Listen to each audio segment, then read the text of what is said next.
everyone.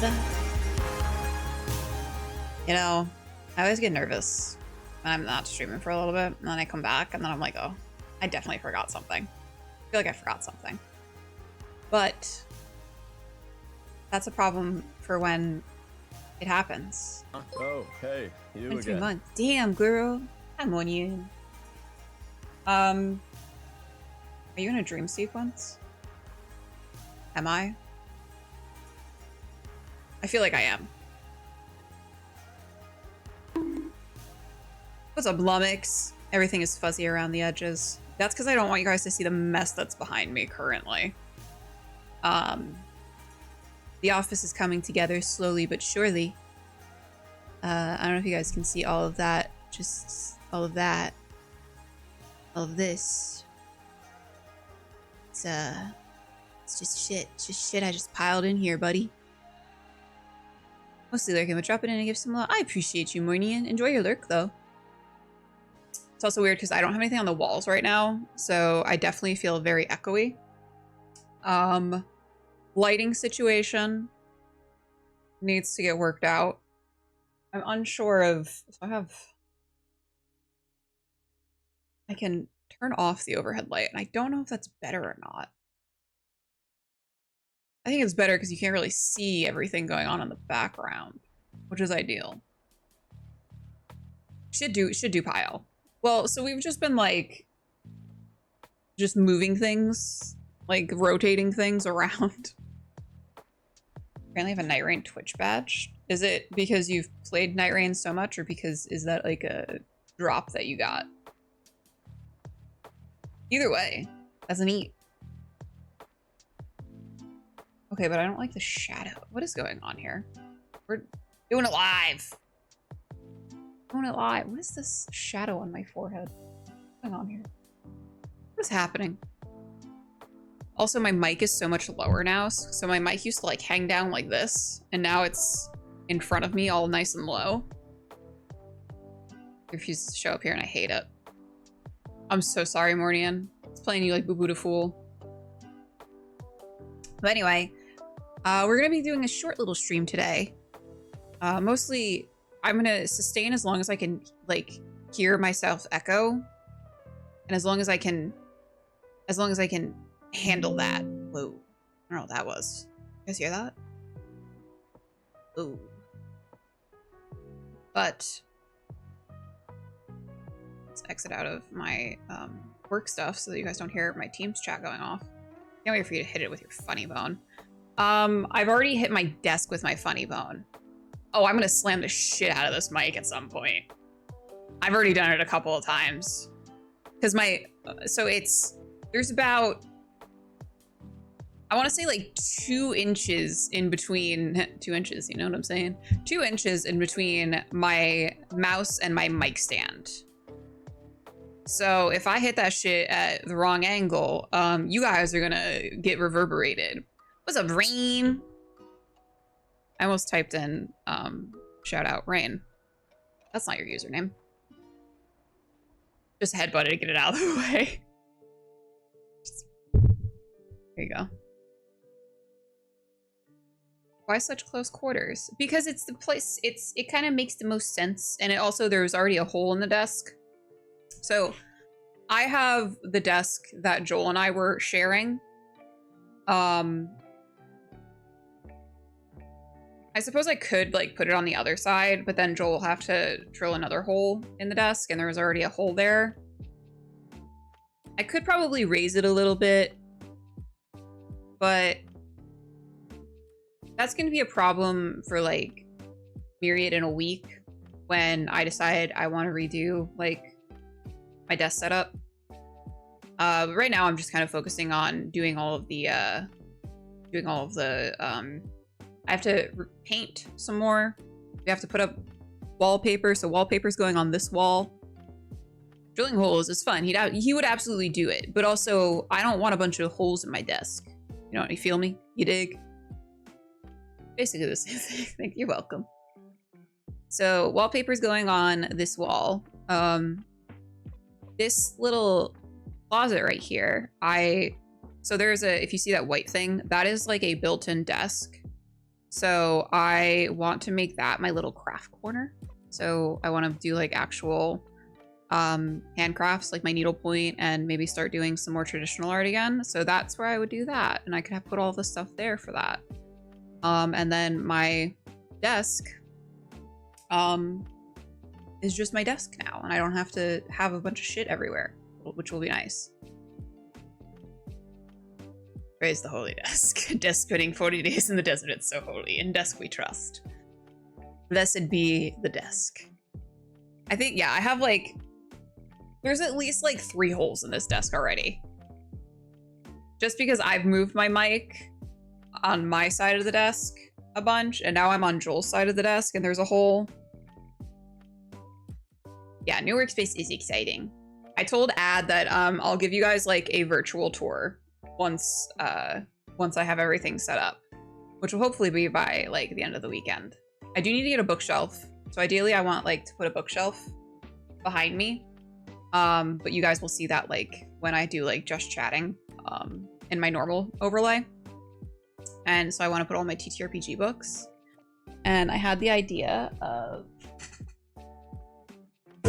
whoops, I have these little things, and I have a bunch of zines and other small TTRPGs, and I thought it'd be cool to display those that way. But I don't want to like put them on a bookshelf like a normal book, because then I don't know what they are, because they're zines, so they're tiny. Yeah. It's okay. Everything's fine.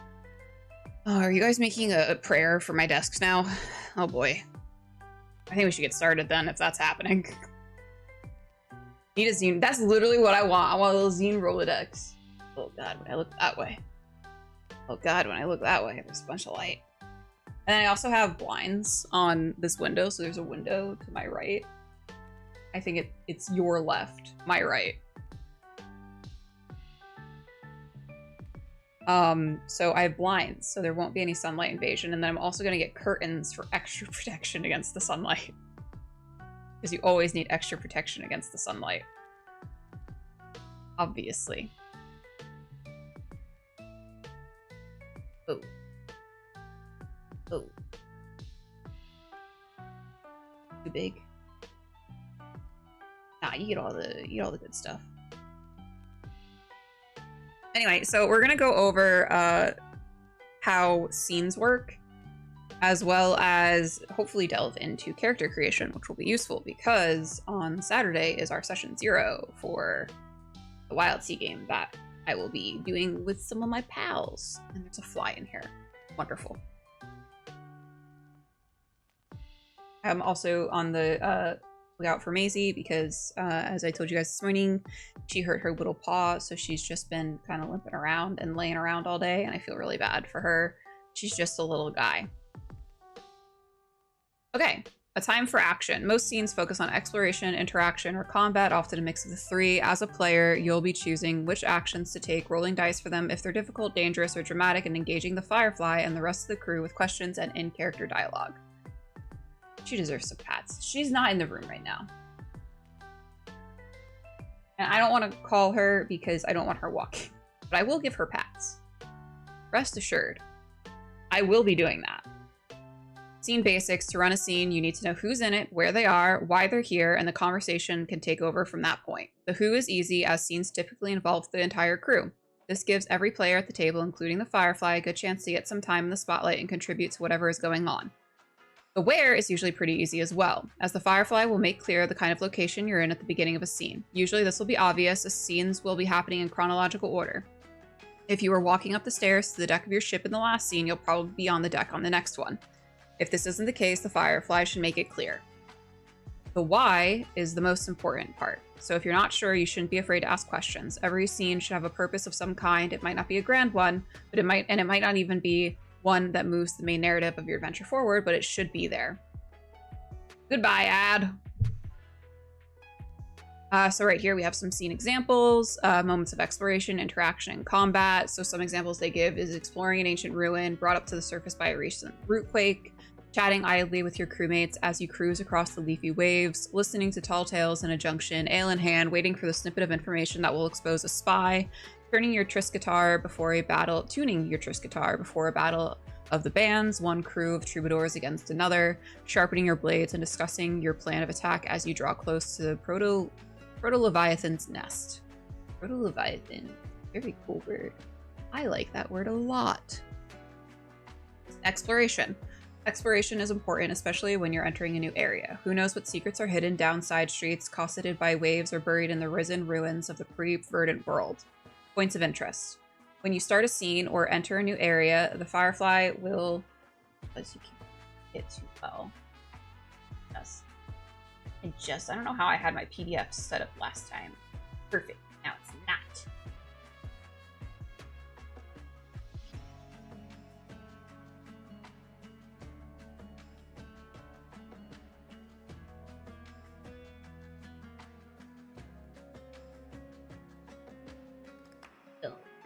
Perfect.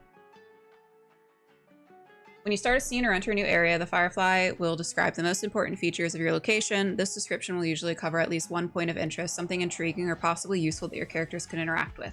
This is a good time to ask questions like, what can I see by the blank? Or what else do I notice about the blank? Making sure that every player is imagining the same kind of scene in their mind.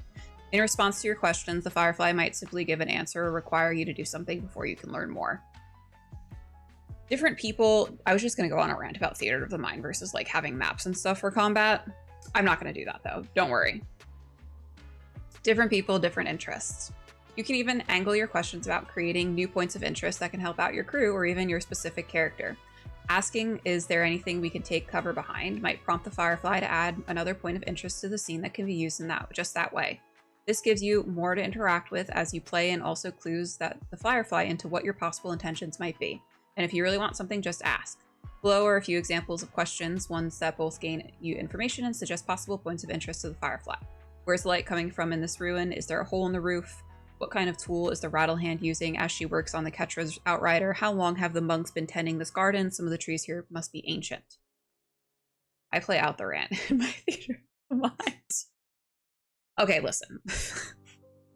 I just think that if you are doing a complicated combat, it's useful to have maps. I think that anyone who is like, no, theater of the mind is better, blah, blah, blah, blah, blah. I don't want to pull out the card or anything, but I think that's kind of ableist. I think that like saying like, oh, you should just be able to have combat by theater of the mind completely negates and disregards people who aren't able to picture things in their mind or who might have issues or like, you know, I have ADHD. So sometimes I get a little lost in my own mind sauce. And I think that it's stupid that if you are doing a big scene, you don't have a map. Yeah, some people have problems visualizing. Some people don't have an inner voice. Like, I think that having a map is just, it benefits everyone because one, you won't have to go over, no, the enemy's 20 feet from you. Okay, but now this round went over, so now they're like 15 feet. No, that enemy's 60 feet away from you. That enemy's not in range. Instead, they can just look at the map themselves and figure and answer that question for themselves. And also, like, if someone like gets up, like if you're doing like an at-home game or something, if someone gets up and like goes to do something, like goes to get a drink and they come back, they can tell kind of what has happened based on any changes that have been made to the map. Yeah, just a simple map and where everyone is fine in my book. Yeah, doesn't negatively impact those that do have a visual. Yes, like having a map doesn't negatively impact those who prefer theater of the mind. I love Owlbear Rodeo. That's like my favorite. That's my go-to for maps. A lot less expletives in the scenario I imagined. Listen, it's my first stream back in like a week. I didn't want to start off on the wrong foot. I didn't want to start off and just degrade everyone who thinks theater of the mind is superior in any way. Vision. The average crew of wild sailors will likely have at least one individual that sees the world differently from their fellows, and if that sounds like something that might give you an advantage or extra bit of information during play, feel free to lean into it. And Ectus sailors, iris blooms, might see the body heave at a camouflaged sea beast while their ardent companions see nothing, or a screw's innate sense of magnetic distortion identify a hiding ironbound thief. While you explore, feel free to ask the Firefly if there are things you might notice about a scene that your crewmates would miss. But vision is a double-edged sword and can be blocked or reduced by the various environmental oddities of the waves. A spore cloud or heavy fog might reduce the world to indistinct swirls and looming shapes, or an area of superheated industrial piping dazzle the heat, sensitive like a spotlight on an uncovered eye. When you find yourselves in a situation where your senses, usually sight but less commonly hearing or smell, are taxed by the environment, the Firefly will likely impose cut or lower the impact of related rolls. I was wondering how Roll20 plays on Discord. Is it when I get around to running Fallout RPG? Oh yeah, because they've got the Discord integration now, right? Light in the darkness during scenes set at night or in the depths of lightless ruins. The lack of light source can pose a serious problem. And although a burning torch may not be the best idea, the waves are full of luminous mosses, glowing insects, and senses outside of the usual five. A little bit of planning or creativity will have you exploring the darkest ruins in no time. Movement. Once you've got a handle on where you are, you'll likely want to move around, climb to vantage points, scramble through ruins, or just generally explore. Sometimes this will be to indulge in natural curiosity and idle change of position with little riding on it. Other times, you might want to access a particular place to set up an ambush, spy on supposedly secret conversation, or root out an especially hard-to-find resource. Theater of the mind. Moving your character around during a scene is part of the theater of their mind. You usually only have to say that you're going somewhere or investigating something for it to happen. Certain movements don't even need to be mentioned. If there's nothing actively stopping a character from moving as they like around a scene, feel free to talk about their actions with the movement implied. Negotiating terrain. That's when theater of the mind is okay. Not in a very complicated combat where your party is up against, 10 combatants. Negotiating terrain. If what you're attempting is dangerous, difficult, or dramatic, you'll likely have to roll. The vault, delve, and wave walk skills will likely be useful in these situations, but different characters move in different ways. Your personal approach to negotiating a terrain-based challenge might not be so easy or even at all possible for other members of your crew. A bank of thorns growing across a mountain path is a perfect example of how approaches might differ. For some characters, this is a chance to rip and tear, hacking at the growth with an axe or jagsari until it's suitably cleared. Another might carefully pick their way through, avoiding the worst of the thorns, while another could avoid the patch entirely by scaling the rough stone to the side of it, or leaping across the obstruction. Each of these approaches is a decent way to negotiate the hazard, and some of them don't even rely on movement-based skills for a good chance of success. And then this gives a little example of how exploration in play works. Collecting resources. While exploring a scene, you should be on the lookout for opportunities to scavenge resources that might come in useful on your travels. These can come in a variety of sources, picking over wrecks or corpses, clearing the vaults of forgotten ruins, taking down and butchering animals, or even plucking produce straight from the waves. As a general rule, if something isn't nailed down, you can take it. I mean, pretty good resource. Pretty good rule. When you gain a resource, you should note it on your character sheet. Larger resources such as full crates, weighty machines, or animal carcasses might be taken back to your ship as cargo and noted on the ship sheet instead. I'm gonna fuck up saying that. Ship sheet. When rolling to acquire a resource, certain results can give it a tag, a descriptor that changes how it might be used. Some characters may also have aspects that let them acquire resources with special tags or multiple different resources from the same role. You'll learn more about the resources and possible tags on page 92. When you're trying to ferret out resources from the environment, the delve, harvest, hunt, and scavenge skills will often be useful. In more civilized areas, social skills like flourish, outwit, study, or sway will likely garner better results. The results table below is specifically tailored for roles made to acquire resources. So Triumph, you gain a solid example of whatever resource. Conflict, you gain a resource with a negative tag. It can still be useful, but it won't exactly impress anyone. Disaster, you either fail to find what you're looking for or ruin the resource in the process of collecting it. And then a twist, the resource you gain has a unique or positive tag provided by you or another player at the table. Unusual resources are more valuable and often have a wider variety of uses. Chit sheet. During periods of free action and theater of the mind, I like the idea of asking what other characters are simultaneously before triggering an event.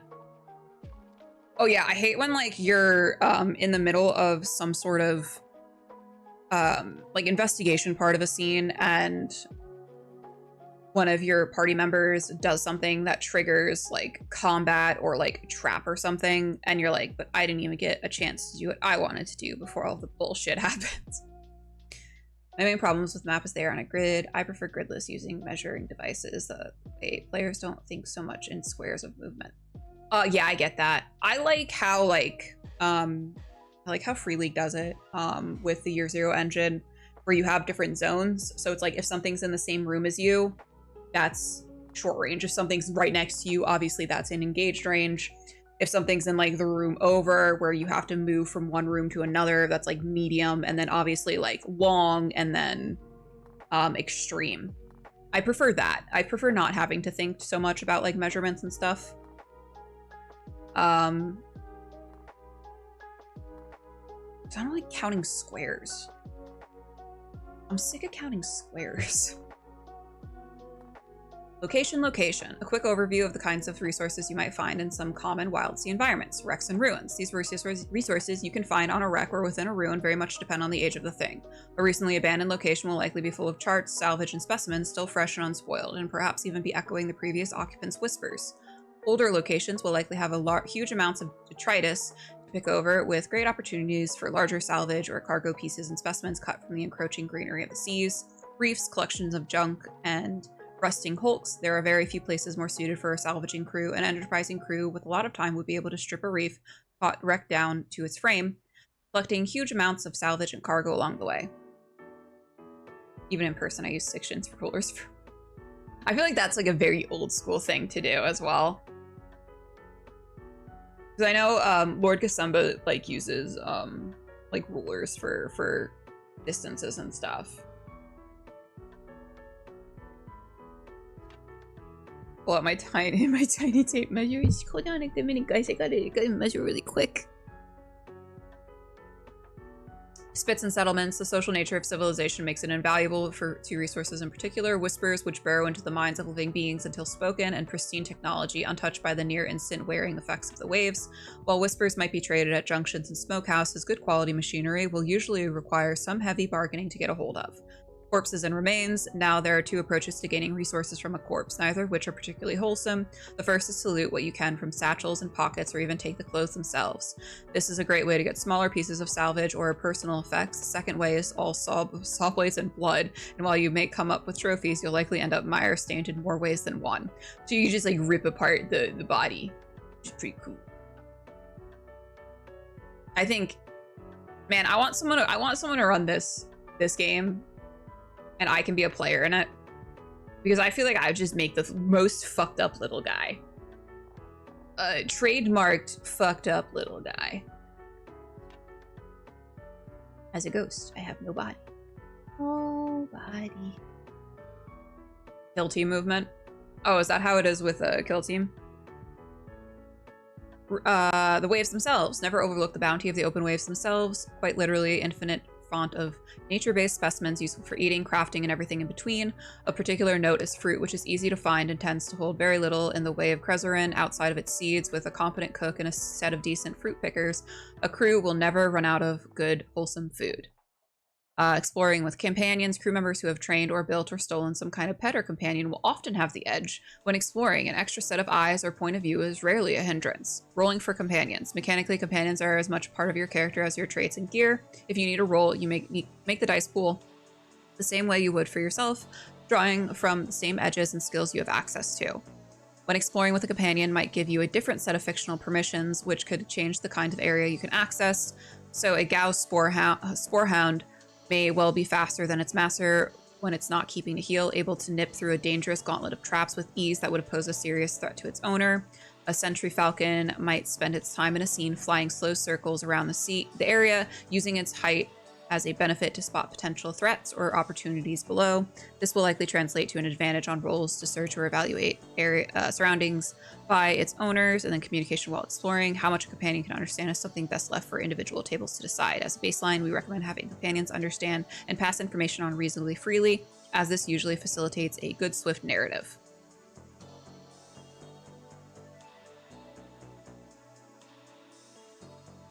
Folk, trademark. Fucked up little guy. Hell yeah.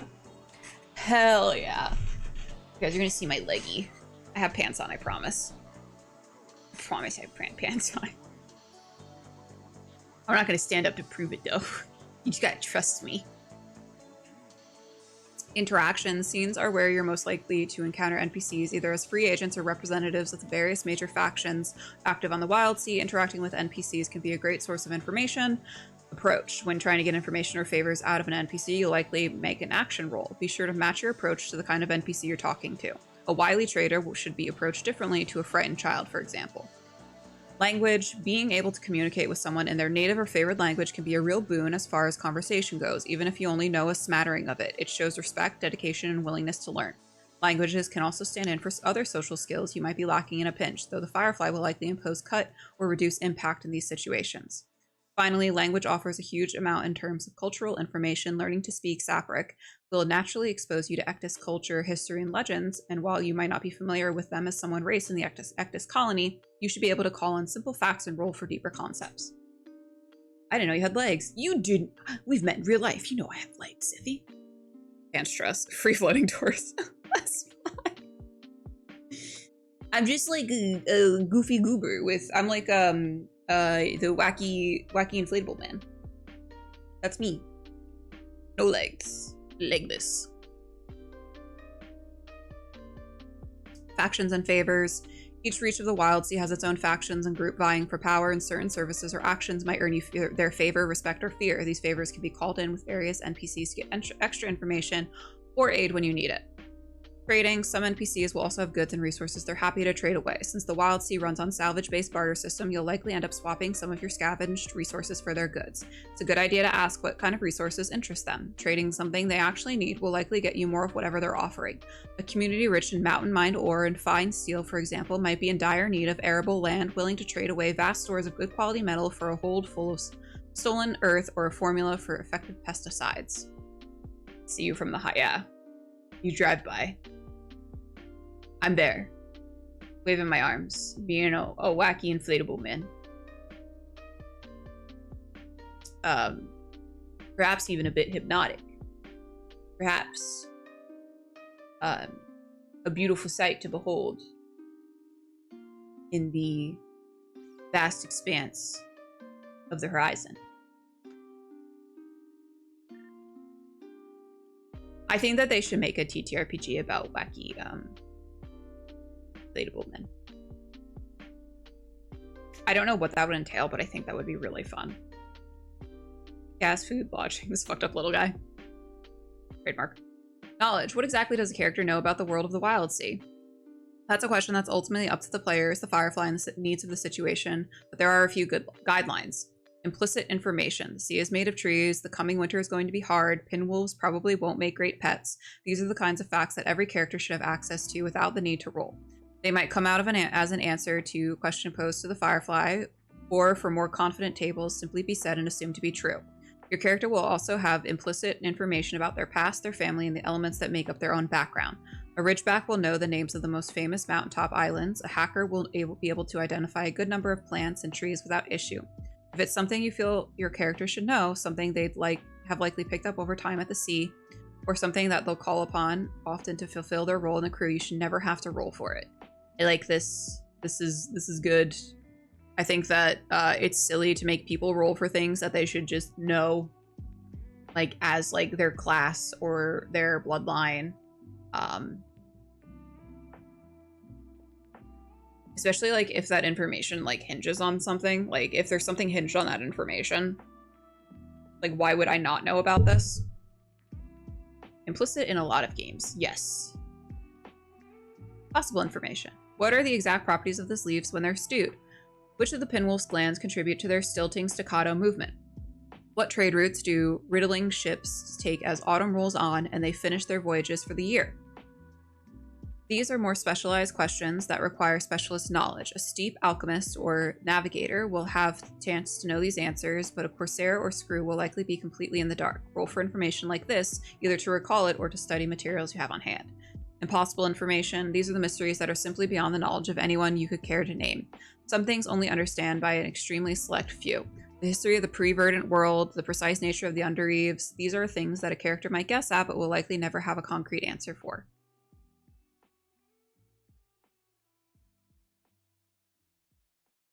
Look at this funky little fella. You know? Not something I like to... Yeah, like, if this is like... As a DM... And this is something I have learned, like, through DMing within the last, like, year, is if there is something that I want my players to know, I am not going to hide it behind, like, a role.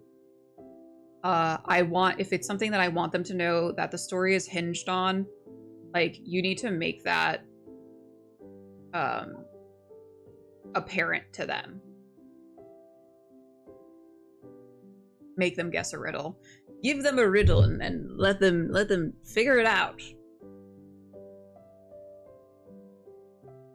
Here you go. Time to waste 12 hours. Oh, look at this guy. Fuck, he's so cool. Yeah, and like as like a DM, like you want to work, I'm already hitting my mic. You want to work smarter, not harder, you know? Like if you don't have to like plan like all of these little like puzzles and mysteries and stuff, then you shouldn't do that. Why make things harder for yourself? I think I've like filmmaking. Let them find it and cut out some of the rolling. I think unless like they're it's all about the impact, it's true. I think unless like there's something if like let's say they find it, like they find the information but they want to know a little bit more, like if a player actually inquires about it, then hell yeah, I'll let them roll. But if they're perfectly content with that information that they have and they don't want to delve any deeper into it, then why bother? What's up, Vlad?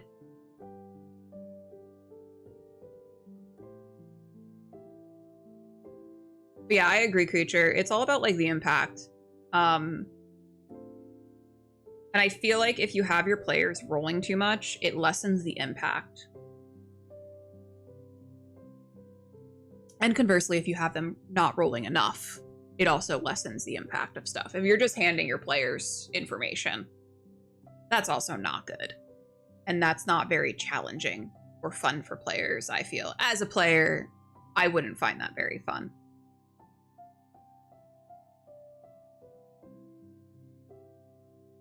Roles interrupt roleplay. Yeah, and that's another thing. Like, there's definitely a time and a place to ask for a role.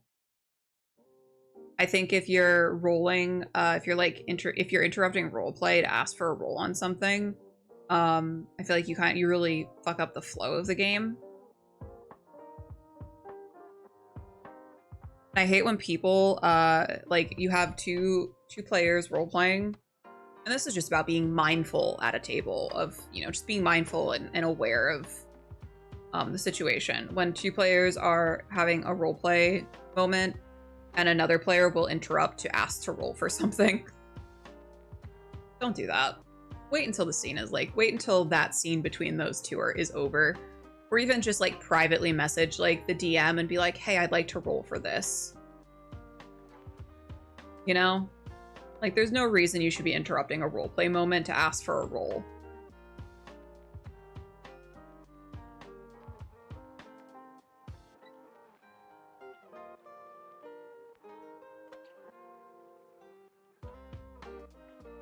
Macy's barking outside.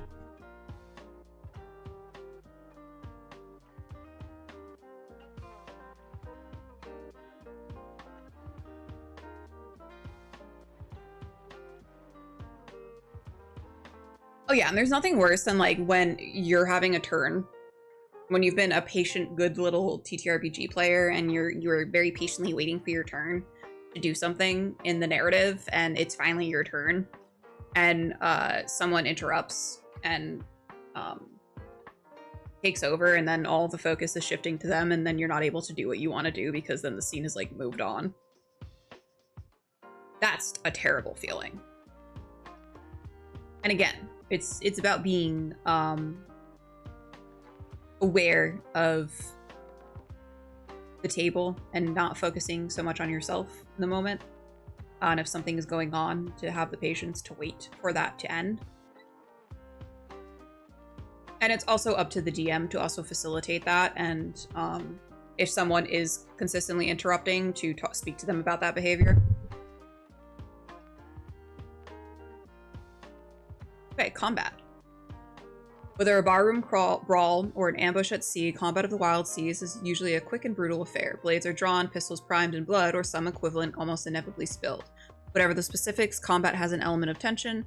You'll have to act and react quickly. Others might live or die due to your decisions. The golden rules of combat. When teeth are bared and notched blades are drawn, there are a couple of things you should keep in mind to have the best experience possible. These are, you don't need a weapon to enter the fray. Use your fists, your resources, the environment around you. Anything's a weapon if you try hard enough. You don't need combat skills to help out your crew. Ingenuity can make up for a lack of training, as can willingness to take some risks. Combat-related skills like hack, hunt, or break give you a broad range of options, but other skills can stand in when you're in the right situation. Focus is fluid and still determined by narrative. Just like any other scene, the spotlight will be passed from character to character to elements of the world as it best fits the story. The Firefly will be tracking focus to make sure nobody gets left out, but if you have a burning desire to do something, you should take the plunge and do it. Focus gives you the opportunity to do more than just attack. When the spotlight is on you, it's your time to shine. Plan, position, question, discover, do whatever it is that makes your character special. You'll never die before you're ready. Damage may mount up, injuries may compound, but death at the Wildsea is a narrative event, not a mechanical one. If it's not your time yet, you'll always pull through. A foe undefeated is not a combat failed. Outsmarting, escaping, or driving off an opponent is just as valuable as cutting them down and will often have more interesting narrative consequences. Is combat an essential part of the game? Wildsea is a bright, beautiful, dark, dangerous place. Most crews that head out in the rustling waves will find themselves in dangerous situations before too long, either at the hands of bandits or the jaws of a relentless predator. But most does not mean all. If your group wants to run a game or campaign of the Wildsea without explicitly delving into combat and bloodshed, it's entirely possible. Diplomacy, trickery, and bargaining can be just as effective as a blade when wielded with conviction. I like that. I like that a lot. I like it a lot. Location, when you fight can just be as important to a combat as what you fight. A struggle against a band of Mothran marauders will play out very differently if you're facing them on the deck of your own ship as opposed to the heart of their hanging silk stronghold, for example.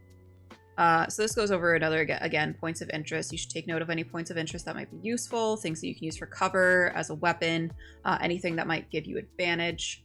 Zones. Some groups may also want to take note of zones at the beginning of a combat. Broad areas that fight may encompass. If you do so, we recommend ignoring the precise geographical locations of the zones. Wildsea combat is theater of the mind by default. It's not the kind of game where a precise combat map is ever really needed.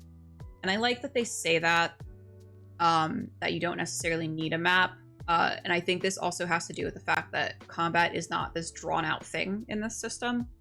And I think that if you do have a system where combat can be really drawn out, maps might be neat. Zones don't need anything other than the name as long as the players know what they are, but a few notes on the features and point of interest here, there might help. Groups that don't focus heavily on combat encounters can safely ignore zones altogether. Yeah, if I'm in combat for like an entire session, just know I'm probably not having a good time. Just know I don't want to do this. Focus in combat. There's no initiative or standard turn order to follow. Once blades are drawn, the spotlight moves from a character to character just as it does any other part of the game, giving a member of the crew the chance to take some action before swinging. There are a couple of extra things to keep in mind though. Actions and reactions. Combat is usually a lot choppier than a scene based on the exploration or interaction, with more shifts in focus for dramatic happenings and death-defying escapes. Characters will likely be reacting to events as often as they're taking actions themselves. Reactions are worth as little less than an action in terms of the spotlight, as they don't give a player full agency over what their character is doing in the moment.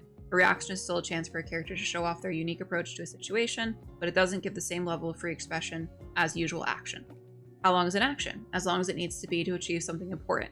An action might be as short and simple as plunging your axe into the petals of some horrendous predatory plant, or as long as complex as leaping off of a prow with a memorable battle cry to land inside the same plant's gaping mouth, attacking it from the insides as a digestive juices spray. Gross.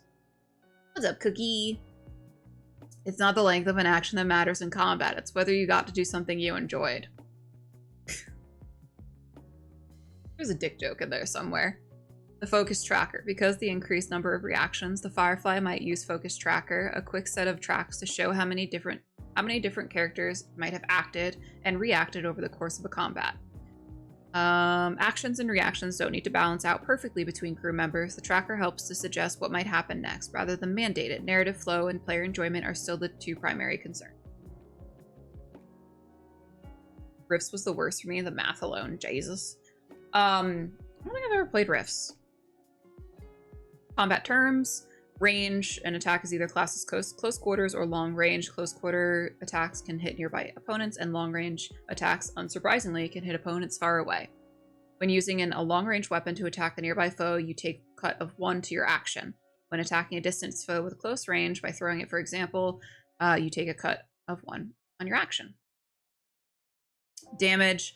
The creatures and pirates you'll likely be fighting have aspects and tracks of their own, which can be damaged just as yours can. A successful attack usually marks a single box on one of these tracks. An attack with increased impact, or usually a damage type that's more effective, marks an additional box. The more enemy tracks you fill, the likelier they are to surrender, flee, or die. Effects. When attacking, you may have a chance to inflict an effect as well as your damage, such as staggering your target or setting them on fire. Oh, we don't want to set things on fire here. Everything's made of plants. Effects often give advantage on future attacks against creature or negate some of their inherent strengths or abilities. Positioning. The fictional positioning between a character and their opponent can be extremely important. It helps determine range, may give an advantage related to the environment, and can even activate the benefits of certain aspects. Loss. Relating directly to a character's resources, some actions decide to take might cause you to lose a specific resource. Attacking with a glass bottle may smash it, for example. Sometimes a resource is lost without being destroyed. Plucked out of your hand or pack. Oh, like a backpack. Plucked out of your hand or pack, or knocked over the edge of a ship, for example. Injuries, most often caused by unique or powerful attacks, catching a disease, or taking large amounts of damage that can't be absorbed by an aspect. When you're affected, an injury might force you to cut some of actions, take away a skill or sense, add negative effects to some actions. Injuries are represented by temporary tracks on your character sheet. So we've got some damage types. Blunt, so anything with a club, hammer, tail swipe. Keen, this is so anything slicing. Cutlass, claw, sharp edged leaf. Spike, piercing damage. Spearhead, arrow, or bite. Hewing. So chopping damage, good for splitting and breaking. This might come from an axe or the claws of a particularly powerful creature.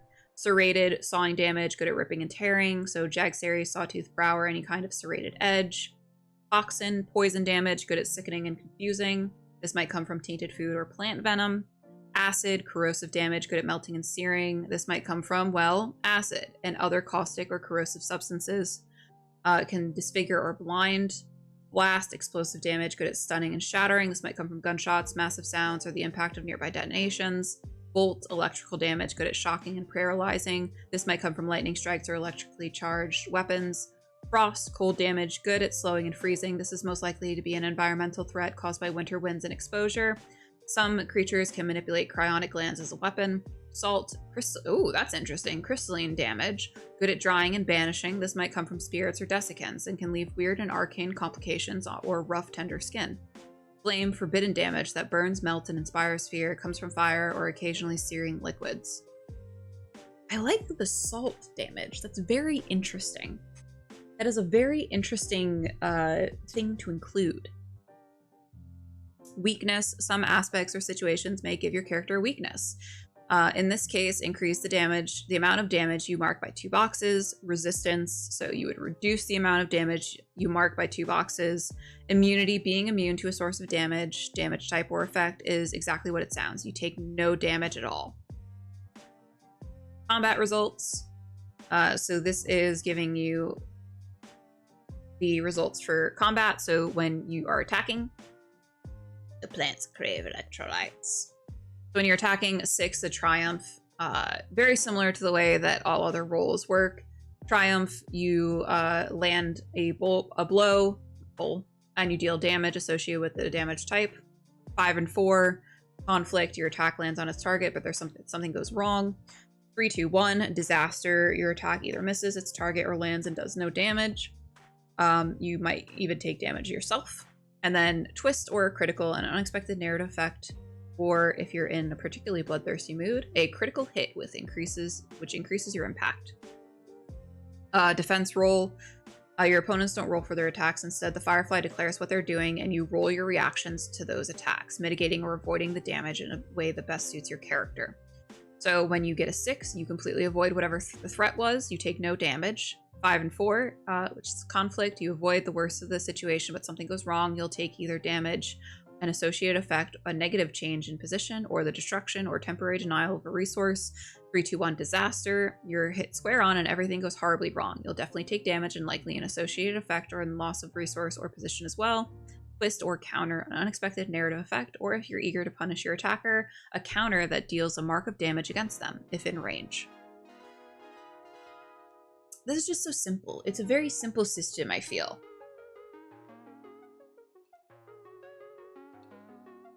Yeah, so this is pretty heavily reliant on the players making the rolls. For the most part, I don't think that the DM will be rolling a whole lot. The threat of death. When is it? Is it really my time? If you're not sure, or if you can't see a narratively satisfying way for your character escaping the event that caused you to take death as an option, consider an ambiguous end, a fall into the rustling waves, or an abduction by an enemy force. These options can let a character return later by explaining how they survived. Are there plot threads or arcs that this death would leave unsatisfyingly unfinished? If so, consider taking a serious injury instead and keeping your character around to finish up their business. You might even take a mortal injury, but one that won't lay you low for a while. Death looms, but you have time to finish up your business. Is this a good end for my character? Really, this is the most important question. Even if things are left unfinished, it might just feel like the right time for your character to die. Maybe the moment is suitably dramatic, or their death would save the rest of the crew, or lead to an important revelation or opportunity that your next character can play off of. I like this. I like leaving if your character dies up to the player. And I like the fact that if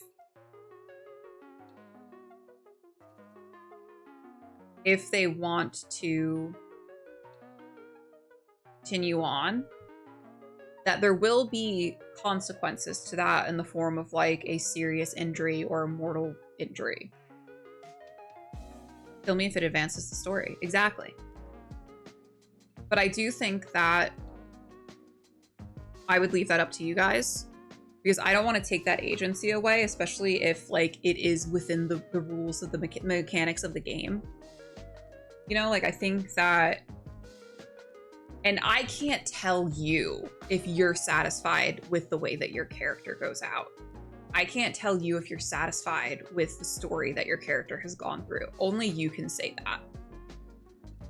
So I think leaving it up to the players does a good job of not having any sort of resentment between the player and the DM. Because I think sometimes when, and this is just kind of just being human, just being a human being, you have these feelings of, man, I wish my character didn't die. This really sucks. And then like going through and having to make a new character, you being like, man, I miss my old character. I wish I was still playing my old character. So leaving that in the player's hands, I feel is one of the best ways to go about death in TTRPGs. Never mind the fact that I've killed you guys a bunch in all of these different one-shots. Don't worry about that. Player decides to work with the GM and make it cool. Exactly. I'm more of a play stupid games, win stupid prizes type DM. I was about to say non-admissible. It's not admissible in court of law. Sorry, guys. But again, like if you are going to say, no, my character, I don't want my character to die, like there is still going to be some sort of negative thing that happens. It's just not going to be death. Beyond death. Death may be pretty final, but this is the Wildsea. There's always a weirdness to take advantage of. A dead character may come back as an anchored, a ghost of their former self, an ironclad driven by their spirit, but in a new scrap and wreckage body, or some kind of zombie, reanimated by fungus, bees, or a revenant whisper. Talk these options over with your Firefly if you want to bring a character back from the dead. Montages. Peace and preparation. Actually, I'm going to take a quick break, just because I want to go check on Macy. But give me like 2 minutes, and I will be right back, guys. Stick around.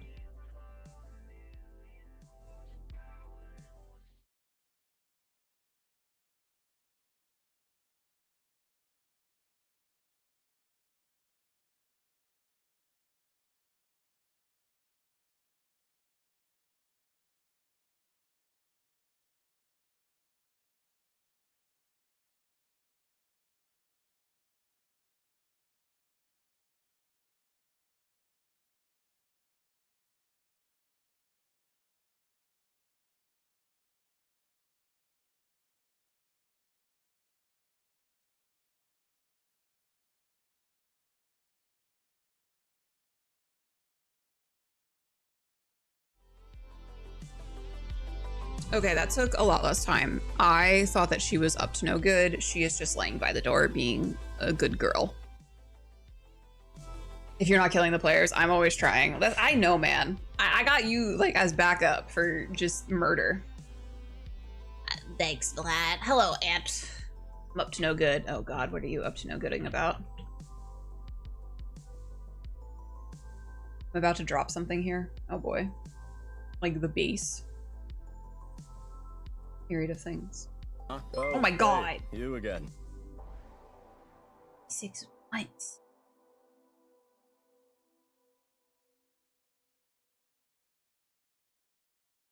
That's great. But Cynthia, I think that you, besides Joel, I think you are the person that has been subbed to me like the longest. In a cult for sure. It's not a cult. I mean, maybe. I think they were just a very nice community. Community of autistics. Because you need a doctor's note to prove otherwise. Enjoyed every bit of. I've enjoyed having you here. I was talking to someone the other day. I can diminish to the west. I was talking to someone the other day about how like I just really enjoy my community just because like you guys are all super chill and I don't feel you know when like people talk about like how like streamers sometimes chatters will have like parasocial relationships with the streamer. I feel like it's the opposite. I have like a parasocial relationship with you guys. I'm like, no, these are all my very good and dearest friends. We are tight.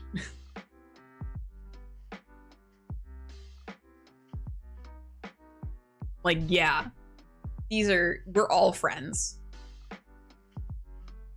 And that may or may not be true, but it's true in my head.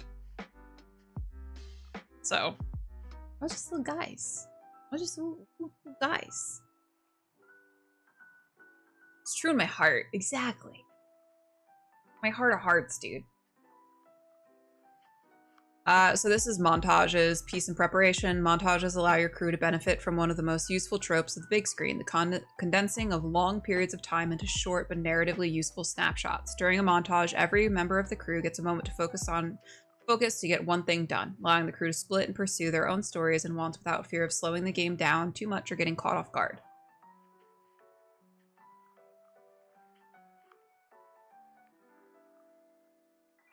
Something's happening.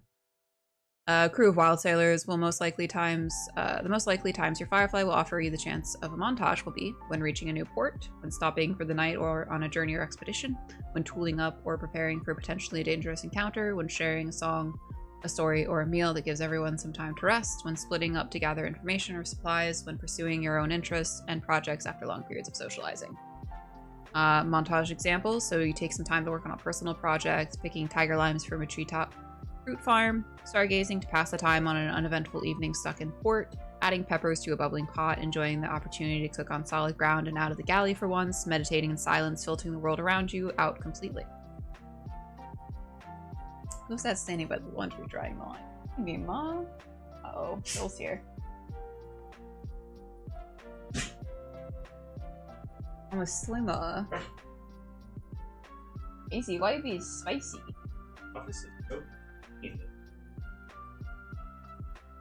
Oh, I fully pushed everything into a corner so it wouldn't be in the background. But I have a small frame right now, so it's fine. I would take a punch for you if that says anything, but just a little one. Yeah, I wouldn't ask that. I would take a punch for you. So I would punch someone for you. You weird, fucked up little guy. Trademarked.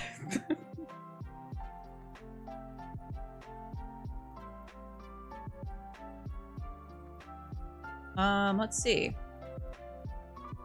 Tasks. Montage isn't there to track the individual actions you take. That's handled with scenes. A montage instead allows you to condense larger periods of time into brief but useful moments known as tasks. There's a list of general tasks you can attempt over the next few pages, but don't be afraid to request something outside of the box. Requirements. Some tasks may require you to have access to a specific place or resource before they can be performed. A character wouldn't be able to gather specimens in an area with no plants or wildlife, for example, or go fishing without something to be used as a rod, bait, or net. Roles and advantage. Most tasks work in the same way as any action, only requiring roll if they're difficult, dangerous, or dramatic. One roll is enough to carry you through to the end. Fiction first. Don't worry too much about anticipating the possible requirements for your tasks. Often the way you describe something will make it clear exactly how you're trying to accomplish it, and if there's any doubt, the Firefly will jump in and ask you to clarify. I think it's important. This is like a really important note too. And I think we talked about this last time, where you always want to think about how you're doing something, and when you're describing it, you don't want to be like, yeah, I go fishing. So it's like, okay, where are you fishing? How are you going to fish? Are you going to fish with a fishing rod? Are you going to fish with a net? Are you going to do like spear fishing? Something like that. Because that's all going to affect what role you're going to use, any sort of cut or impact the Firefly might implement. And I think that that is just a good thing to keep in mind in all TTRPGs. Fishing with dynamite, explosives, tosses a live grenade into the lake. Definitely gonna get some bites. But yeah, I think it's important. This is something important for most TTRPGs, is to describe how you are doing something, because when you're describing how you're doing something, it also informs the why and what your actual goal is. Because, and I feel like I've done this a lot where when I'm DMing, where someone will say they're doing something, and I will ask, what are you trying to accomplish by doing that? And I think that that is a very important distinction in asking for a role for something, because what you're trying to accomplish is more important than just saying, hey, I'm going to do this thing. Okay, but what are you trying to accomplish by doing that? The difference between playing a TTRPG and a CRPG involves the players in creating the narrative. Players need to be coaxed out of the mechanical mindset of playing RPGs. What about games where the players help you create the world? Ooh, I love that. I love... I think that is kind of what this is setting up to do. Obviously, I haven't read through all of it, but I'm going to probably read through most of it before Saturday. Where I think it's important that players have a bit of control over the world to an extent, especially if you're going into agency. Yeah, a bit of agency over the world, because then they're able to help create a world that they actually want to play in, and you get that buy-in from players when they are making a world that they want to play in. Yes. Yeah. Not if you're... I don't want her. I know. No. Oh. I thought you meant. I didn't realize you'd already moved. Well, the stuff that's like by the door, I didn't put there. That's from downstairs. But the little chair and the vacuum, I put. Just discussing things. Hi, Lady M. How's it going? How are you? Alright, we're trying to, I had put some stuff at the top of the stairs to prevent Macy from going up and down the stairs because she injured herself. But there was, Joel's dad, I think, had put some more stuff up and Joel wasn't able to open the door. So he's like, oh, do you want me to put that stuff back? Because it was for Macy and I was confused by what he was asking me. Whoops. Let's see. Exploration. A common piece of advice for adventure-based tabletop games is that you should avoid splitting the party whenever possible. It often leads to characters being left out of plot developments and important moments. When it comes to montages, you can safely turn this into thinking on its head. Especially when there's a new location to explore, there's a great benefit of splitting the crew up to cover more ground. You might use a task to track down a particular individual or service, indulge your curiosity in a particular aspect of the place's architecture or culture, discover routes or options for further exploration that you can tackle later as part of a scene. So I like the encouraging, because normally you always hear don't split the party. So it's interesting to see that. I'm fascinated by this little man. I love this little guy. Oh my god. What a little lad. Setting up the next scene, sometimes your exploration will lead you into a situation that demands the attention of the entire crew. If this happens, make it clear to the Firefly. Can we wait to do this bit until after everyone meets up again? It's a perfectly acceptable sentence to throw into the conversation. That way you get the benefits of your task, finding something that moves the plot forward, but everyone at the table gets to share in the experiences possible by turning it into a scene. Rolling to explore. A huge variety of skills can come into play if you're exploring a location. Movement skills like vault and wave walk can help you with physical traversal of the environment. Social skills like sway can let you glean information from others, and language skills can clue you into cultural details and unexpected conversations that other crew members would miss. Acquisition.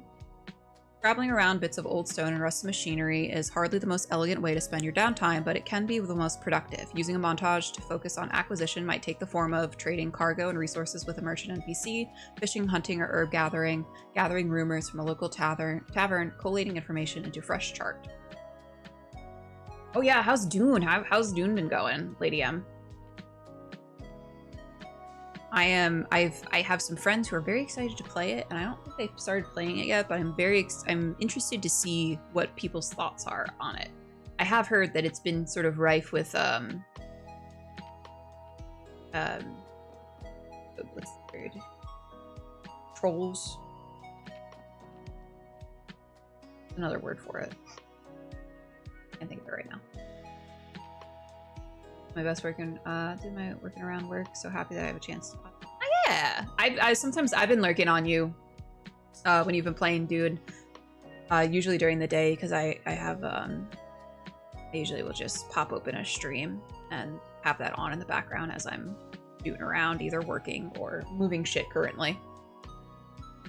Acquisition results. When rolling of these kinds of tasks, you'll usually be using the same results table you would for a resource gathering action during a scene.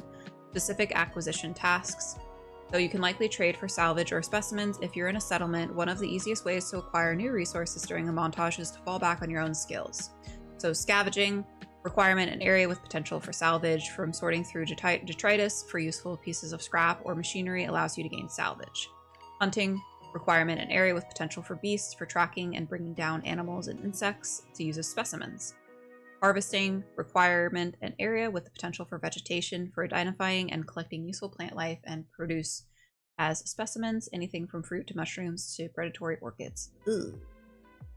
Damn, server issues is a downside, but it's generally I like it. Yeah, I feel like they always, there's always usually going to be server issues, especially a game of that scale.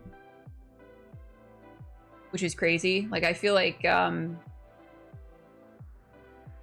This is like one of the first like Dune games that I feel has been relatively well received. Like when you have a game based on a popular IP, it really truly goes one of two ways. And then again, resource roles: triumph, you gain a solid example; conflict, you gain a resource with a negative tag; disaster, you either fail to find what you're looking for or ruin the resource; and then twist, you gain a resource with unique property or positive tag. Recovery: it's part and parcel of a wild sailor's life to suffer a few scrapes from time to time, or a horrendous infection, a loss of a limb or two. The rustling waves are vast, harsh, and hungry, and the constant contact with their creatures and weirdnesses take its toll. Using a task to recover can help you deal with lasting injuries, marked aspects, and mounting mire, as well as a general maintenance of your ship. This might take the form of spending time healing yourself with specimens, or using salvage to repair your gear, visiting a portside hospital or treatment center, using salvage and cargo items to repair damage to your own vessel, putting your ship into dry dock for repairs. Again, same sort of recovery roles. Triumph, you heal 2 marks. Conflict, you heal 1 mark. Disaster, you add an extra mark of damage. And then twist, you don't consume the resource used to carry out your recovery. Specific recovery tasks, so similar to specific acquisition tasks, you have healing. So you need an appropriate specimen, for tending to your own wounds or giving medical aid, allowing you to clear marks from a trait or animal companion. Repairing, requirement an appropriate piece of salvage; for refurbishing broken mechanisms and armor, allowing you to clear marks from a gear or mechanical companions. Relaxing, an appropriate whisper; from time away from the savagery of sea, relaxing allows you to clear marks from your mire. Creation, in a world where salvage and specimens come fast and loose, learning how to throw them together in a pinch is an incredibly useful skill. Using a task to create allows you to combine resources, granting temporary effects to yourself or your crewmates. This comes in the form of lashing together some salvage to create a weapon or useful tool, mixing alchemically useful specimens to create a potent but potentially dangerous concoction, cooking a meal for yourself or your crewmates to fortify them against hunger, cold, or sickness. Temporary aspects. These temporary aspects come with a name, a track, and some kind of useful ability to relate it to the resources used. Whenever you benefit from the ability, you mark the track. When a temporary aspect's track is fully marked, the effects wear off and it's gone forever. This reminds me of, like in Breath of the Wild, when you cook meals, like with different ingredients, it gives you certain benefits. Like one is obviously it protects you, gives you resistance against cold, but it obviously wears off after a while. So that's what that reminds me of.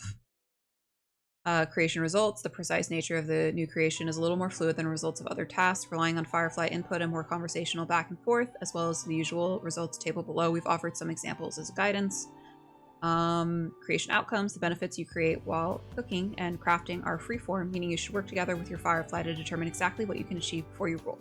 This could be something mechanical, narrative, or both. A measure of damage resistance, a new weapon, access to an ability you wouldn't normally have, or even a number of extra ranks in a skill or language. You'll find more information on temporary benefits in the characters chapter. Specific creation tasks. So cooking, you need 2 specimens for gaining some delicious fortifications against the dangers of the waves with effects based on the flavors of the specimens used. Concocting, 2 resources, specimens or salvage, for concocting potions that allow you to transfer properties of the resources used and have them alter the drinker's form or abilities for a short time with effects based on the properties of the resources used.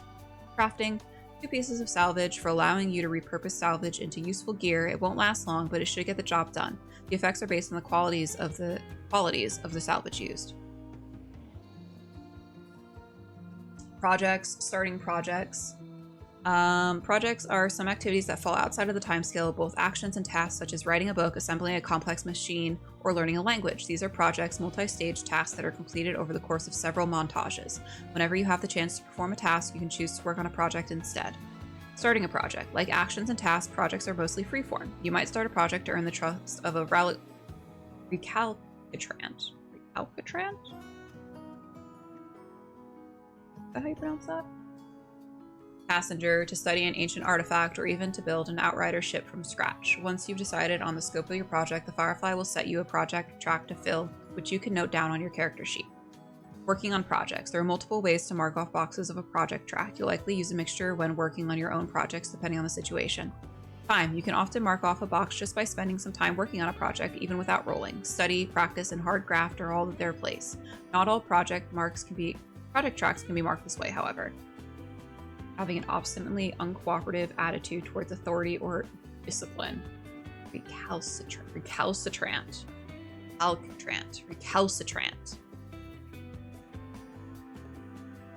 It's one. Why? It's one of those. Rolls, a quicker but riskier way to progress on a project is to roll for it, just like you'd roll for a normal action. Resources, sometimes the best way to get a project moving along nicely is to spend one of your resources on it. Some projects, such as crafting, might require specific resources to be used before they're completed. Aid, just because you started a project yourself doesn't mean you have to finish it alone. Others may offer their aid, giving their skills and expertise as a reward or favor. Longer montages. In most montage situations, a single task is enough to do whatever you need to do, an important or useful thing that passes the time until the next scene comes or the journey continues. There are exceptions, though not many. When the crew are waiting for a particular event or have little else to do, taking multiple tasks to represent time spent idling could be appropriate. This is particularly useful in longer campaigns where the seasons change, as it's natural for wild sailors to hunker down in a settlement and work on their own projects and basic survival during the leafless months of the year. In these situations, it might be worth taking 2 or even 3 tasks as part of an extended montage. Timing extended montages. In terms of real-world time, they're best used at the very end of a session. Montages have a way of dovetailing into new scenes based on the information characters acquire. With multiple tasks, this information runs the risk of being overwhelming, so leaving a follow-up scene until the beginning of the next session gives the Firefly time to plan ahead a little and focus on the important possibilities presented. Journeys. Journeys move you from one place to another, usually by means of ship. They allow you to discover new locations and opportunities as you travel and to define some truths about the Wildsea itself. It starts with a ship. The game tends to assume you own a ship of your own in some form, but just in case you don't, or if attaining one is part of your personal story, we've added some information on how you might do that over the next few pages. Sequence of play. Departure. Readying your ship to set sail as the Firefly creates journey tracks for you to fill. This is a time for your crew to pick up cargo and passengers, hire undercrew to work for you, and choose where the ship you'll station yourself for the duration of the journey. Progress and encounters. The choices you make as you travel allow your ship to progress through a journey, and may end up in you coming across encounters too. Moments of tension and oddity that might require something as simple as a choice or as complex as a scene to deal with. This sequence makes making progress and dealing with encounters repeats as your journey track fills. Arrival. Once the journey track is full, you sight your destination, then decide how to approach and what to do when you arrive. Hosts are usually well equipped to deal with wild sailors' troubles, and arriving at one is a great opportunity to deal with any damage to your ship or crew might have taken out on the waves. Journey examples. Racing to make a trade meeting with an impatient captain of a merchant vessel. Exchanging fire with a marauder submersible unexpectedly arisen next to you as you rested at anchor. Dredging up a wreckage of a pre-verdant vessel pushed into the thrash by a recent rootquake. Smashing through a poorly erected pirate barricade, deck guns firing and chainsaw prow roaring. Before you depart, you're going to need a ship. Most traditional games of the Wildsea assume your crew starts with a ship of their own, which is made using the ship creation rules on page 166, but this might not always be the case. Your characters might be meeting for the first time and purchasing a ship of their own, the crew of someone else's ship, completely unprepared to sail the rustling waves, thrust into the business of wild sailing by unexpected events. Ship basics. We won't go into too deep into the rules. We'll leave with the shipbuilding section, but we will do, however, is run you through the basics: ratings and ship damage, 2 of the most important elements of your ship, and ones that will definitely crop up during a journey. We have no hull, no deck, no leading edge option, which is, again, there are optional mechanics for the world building of the game, depending on what you and your table want. So this is another one of the options. As mentioned to the left, the Wildsea is a game of travel, novelty, and the bonds of the growth of the crew, but it's also a game about stories. And if your group's story never takes you near a ship of your own, well, we say good luck with it. But even if you decide to play without a ship, that doesn't mean you're not allowed to get out there and travel. You might consider hopping aboard or buying passage on other ships, acting as passengers yourselves as you cross the waves in directions dictated by wants and whims outside of your own. Taking advantage of vast interspit train networks built on rumbling platforms running through the waves. Do these exist? They do if you need them. Ignoring the waves and focusing on a single location, a range of mountains, the colonies atop them, or the innards of a bustling port city, or even something as small and seemingly simple as a village spit. Not all adventures have to be wide-ranging after all. Ratings. Every ship has a set of ratings, tracks that describe the vessel's strengths and weaknesses. The 6 ratings are armor, seals, speed, saws, stealth, and tilt. Rating rules. You have to have a ship. I think that part of the fun is making your own ship. I think if you want to complicate things, I think that's a fun way to do it. I think kind of missing out otherwise. I think depending, like, you could totally do I think a train network is kind of boring. I think traveling by train would be super boring. But I think it would be interesting, like, if your ship is destroyed at some point and you just get kind of, like, stuck somewhere. And until you're able to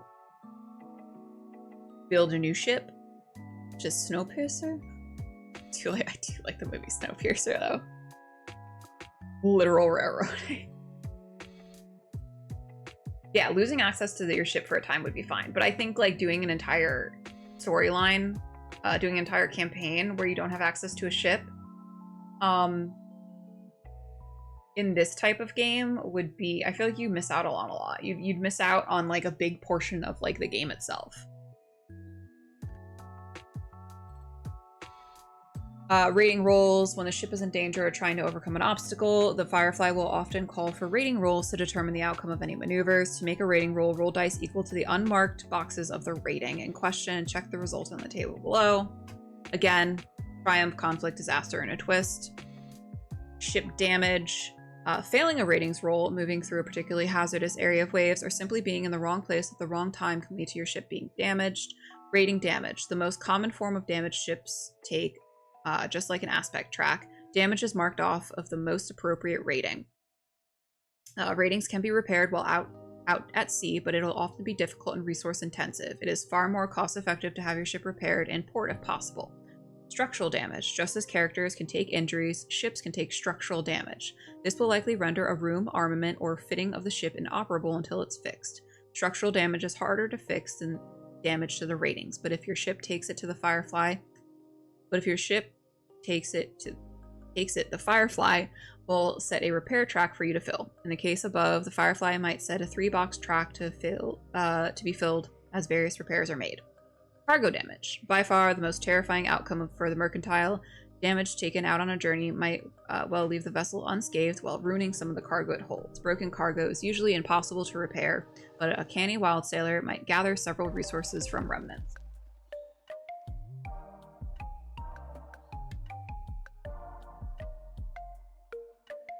Oh. What's relaxing me, Ma? Oh, it's your little leggy. Got a little leggy. Hey Harley, how's it going? The Enterprise, the Millennium Falcon, the Firefly, the Black Pearl, the Red October. The Pierce movie was good outside of the box romp. I like Rick and Morty's too. I don't think I've seen that. Rick and Morty did a Snowpiercer episode. For little limp dude. It's so sad. It's so sad. No, I like Snowpiercer. Man, I think it'd be fun to do like a Snowpiercer one shot. I'm gonna walk Cheryl downstairs. I got you, Sippy.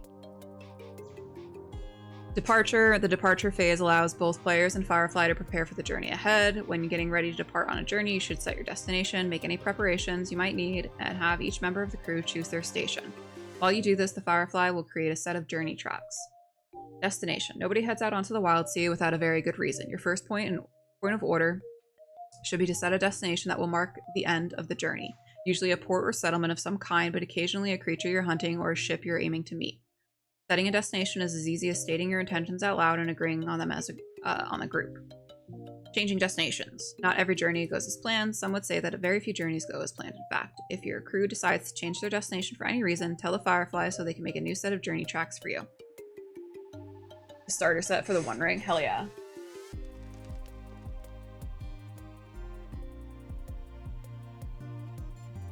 I need you all to know.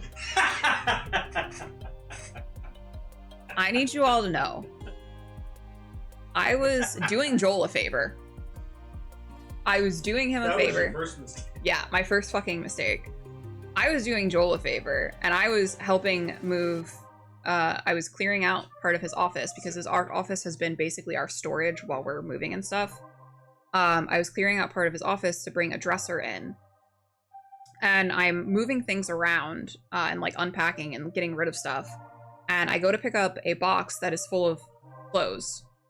And I go to pick it up by like the little flaps. And I pick it up and I look down and I realize that Joel did not tape the bottom of this box. So now there are just clothes on the floor. Hey, guess what? So I message him. I'm like, I'm gonna fucking fight you. Who does that? Who does that? Oh, Emma.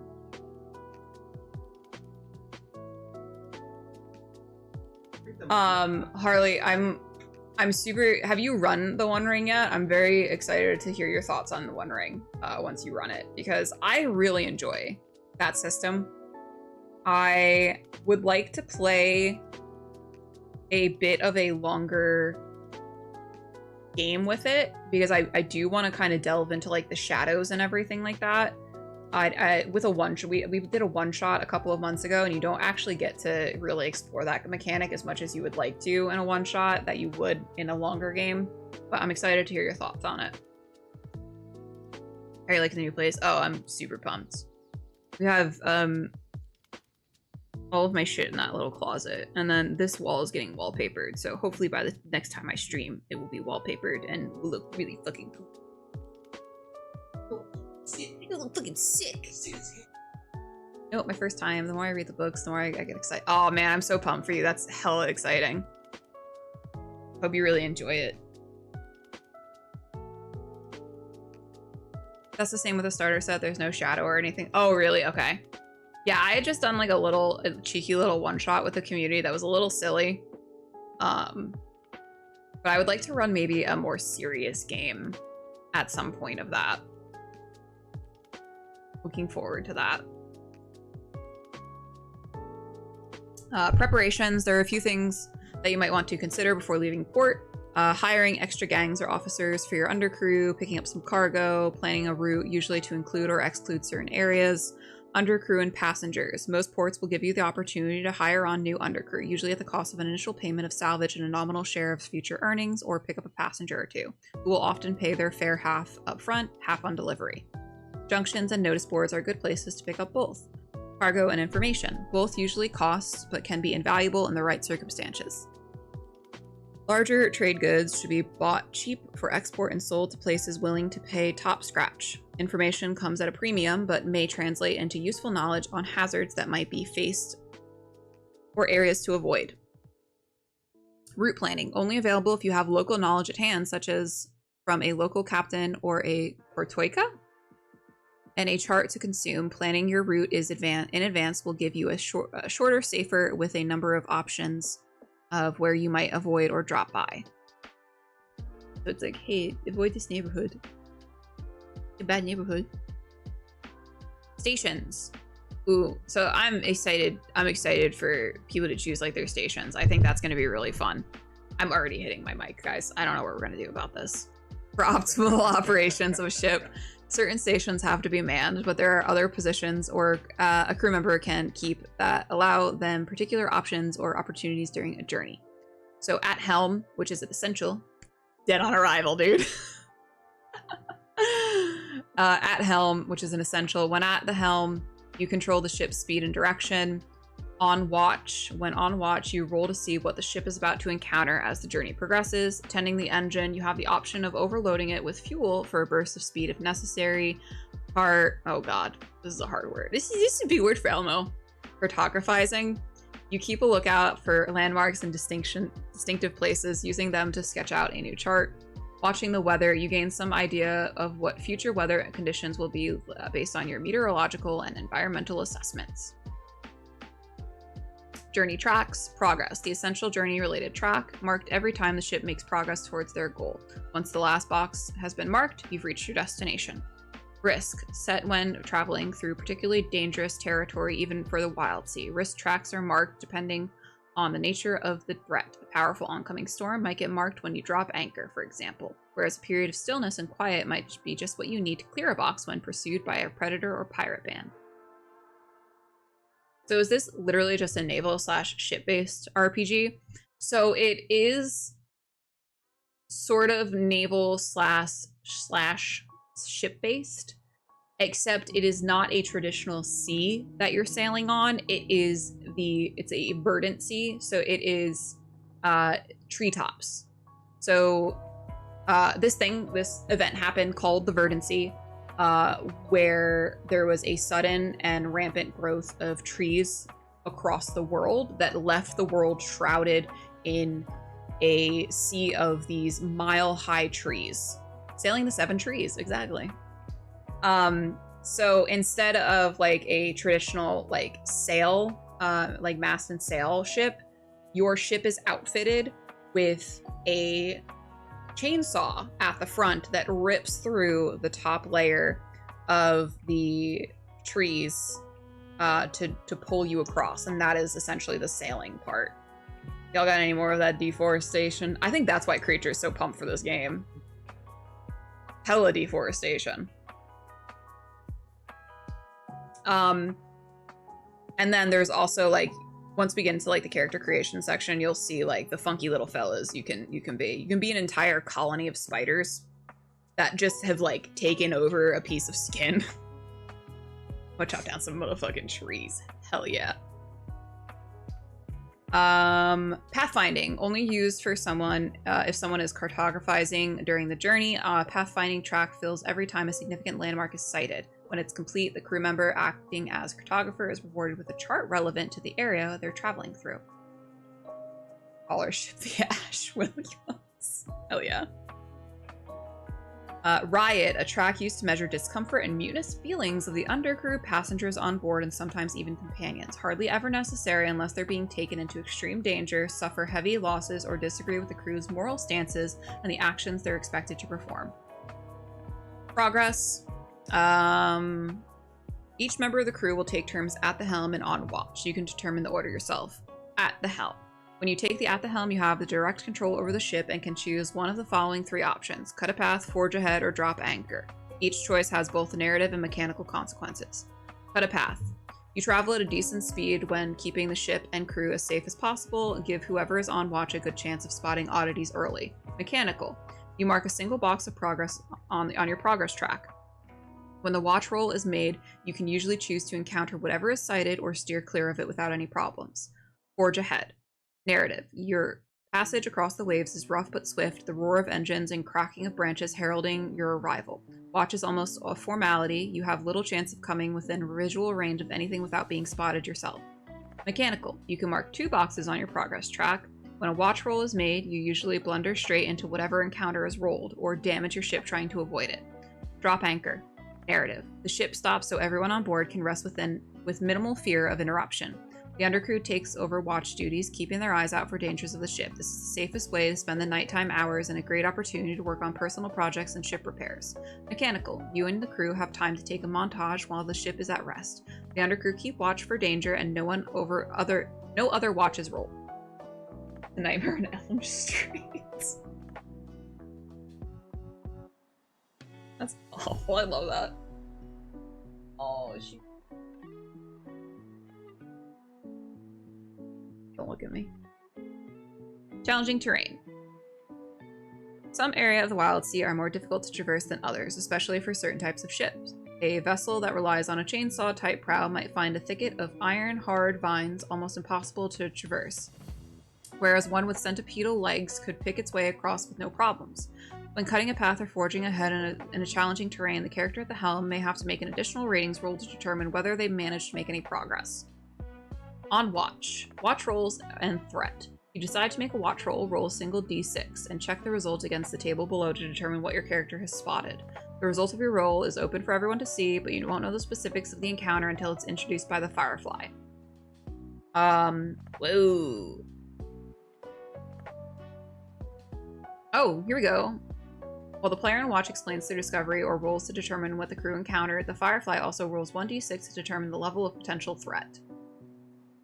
A roll of 6 presents a danger-free opportunity. A 5 or a 4 gives a hazardous encounter with a useful payoff, and 3, 2, 1 indicates that there's immediate danger to the crew with little payoff.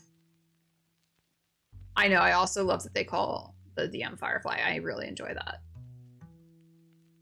The result of the Firefly's threat roll is hidden, but owning a chart of the area you're traveling through makes travel a little safer. In these circumstances, the Firefly rolls 2d6 and takes the higher result.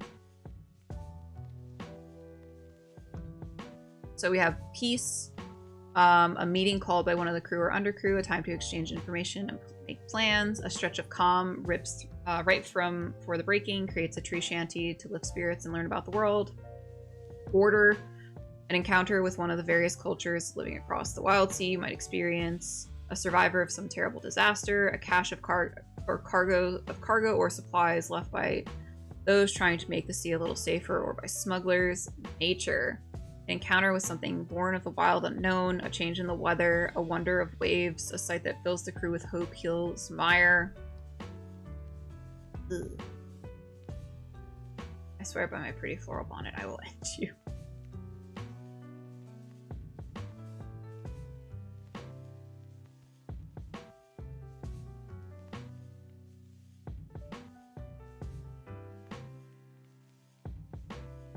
I like that a lot. Interesting. Look at this funky fella, dude. I think this is one of the spider people. This has to be one of the spider people. Discoveries. Choosing to make a discovery while on watch allows you to some creative input onto a newly discovered location, as long as the location is something that might be recorded on a map or a chart. When you make a discovery, the Firefly still makes a threat roll. You may have narrative agency over what location contains. So again, this is part of the sort of collaborative world building. Making a discovery. To make a discovery, first choose one of your charts. This will give you some information about the locale and possibly the kinds of resources you'll find there. Once you've chosen a chart, the next step is to add one of your whispers. It's these wild words that breathe life into the discovery. They allow you to describe an event, a cultural facet, or a happening in the location you've discovered. The whisper, a welcoming fleet, for example, might imply that there's a rootless family moored in the area or a naval battle in progress with one side looking for help. Both the chart and the whisper are lost during this process. So, discovery examples. A bronze inscription and a tooth storm might lead to an ancient metal temple with a rowdy tooth-selling bazaar. A tattered map and a howls on the wind might lead to a pinwolf graveyard. Pinwolf.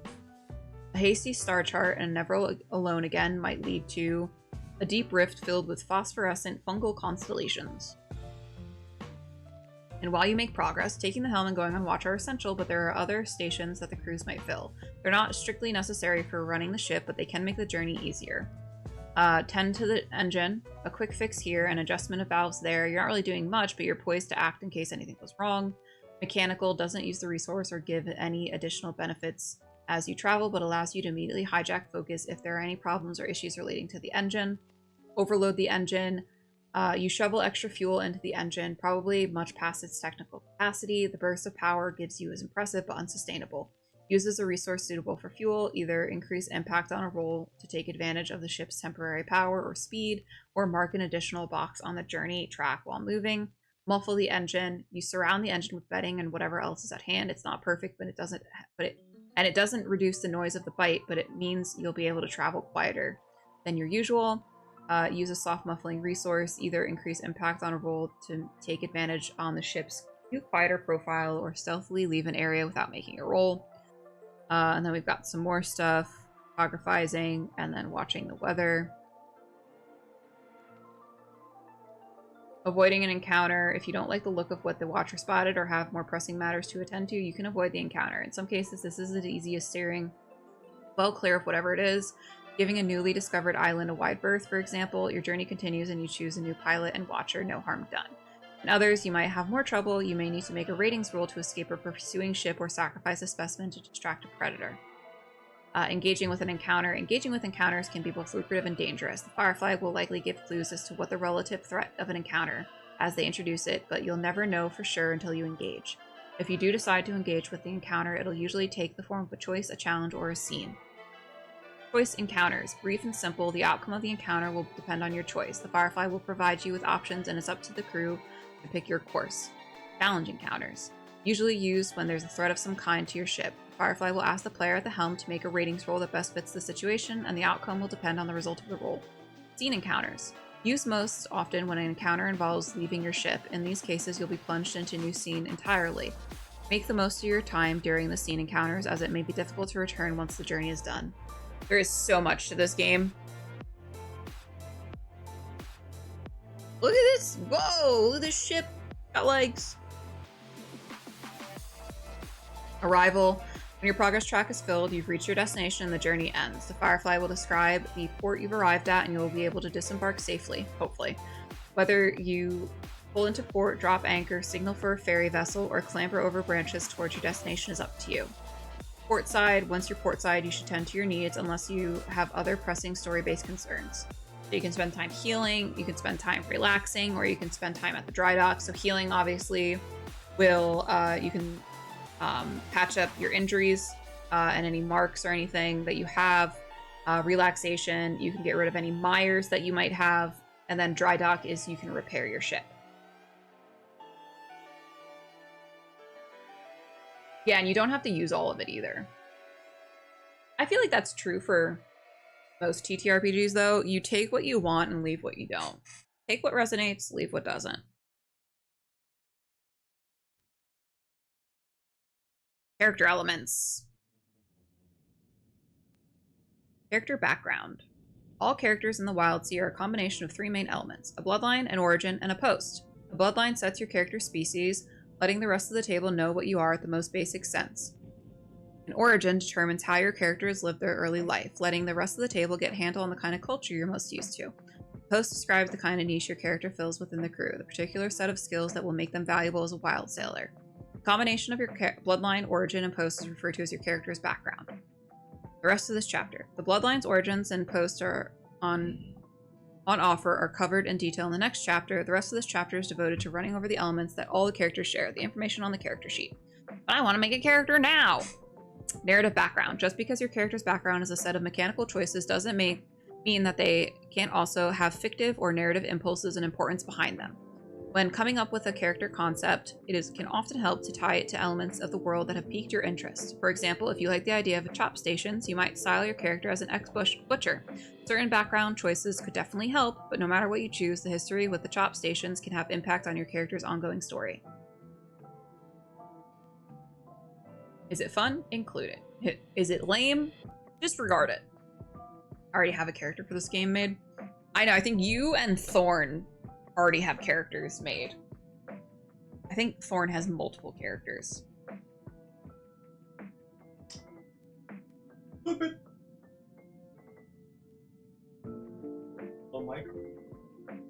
It's not bad as long as I remember it's there and then I don't smack the fuck out of it.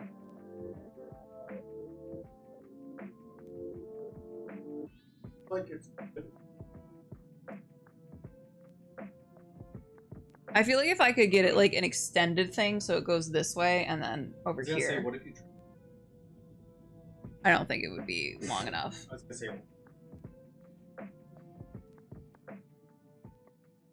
No, because this doesn't come up high enough. Oh, maybe I'll try that later.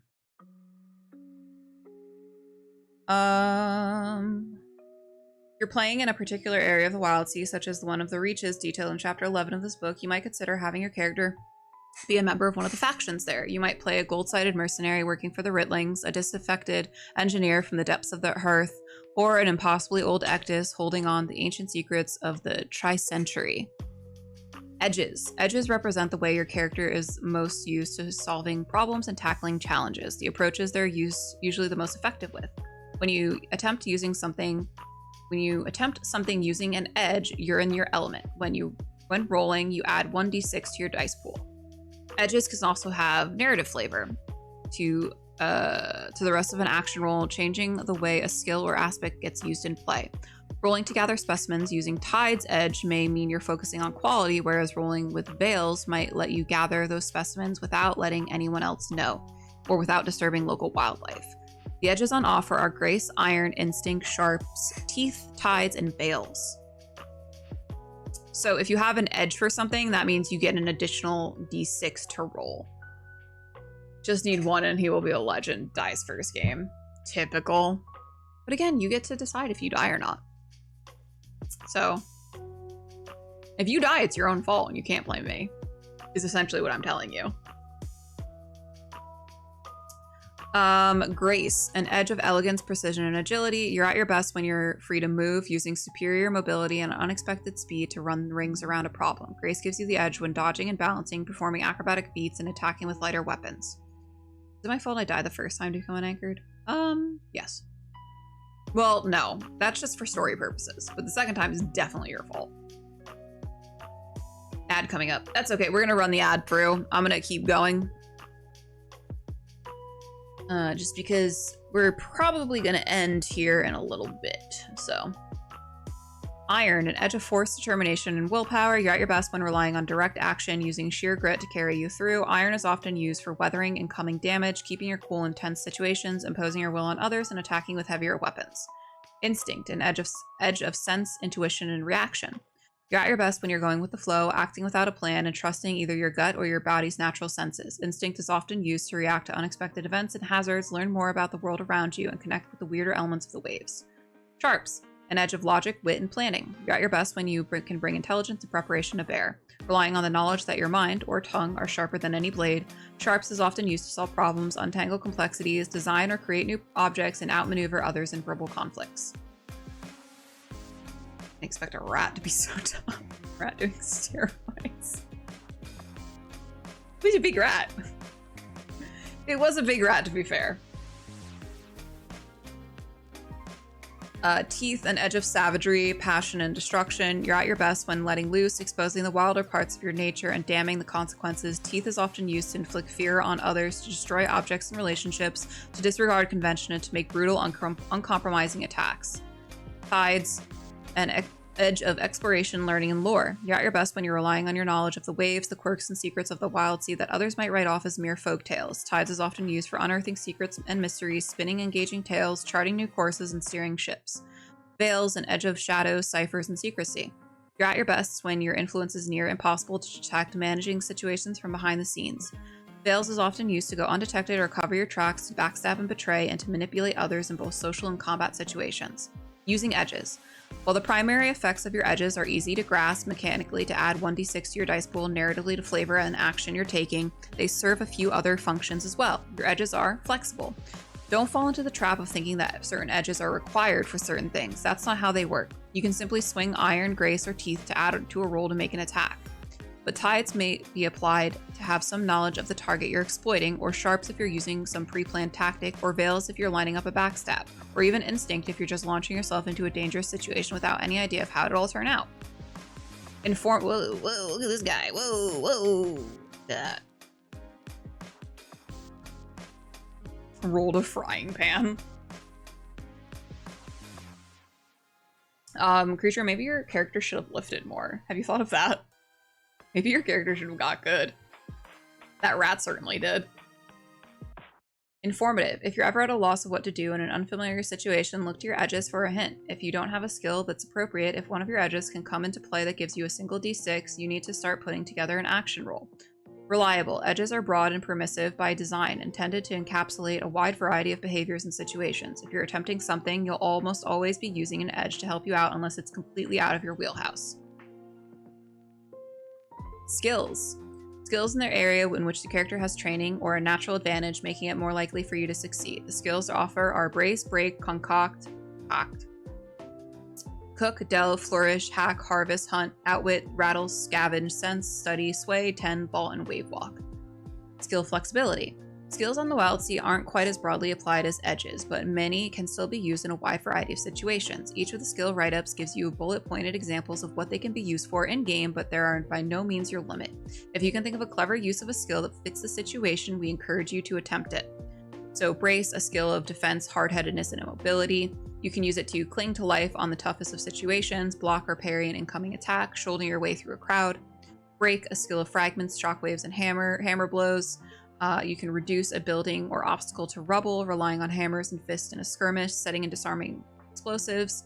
Concoct, a skill of reactions, essences, and deeper understanding.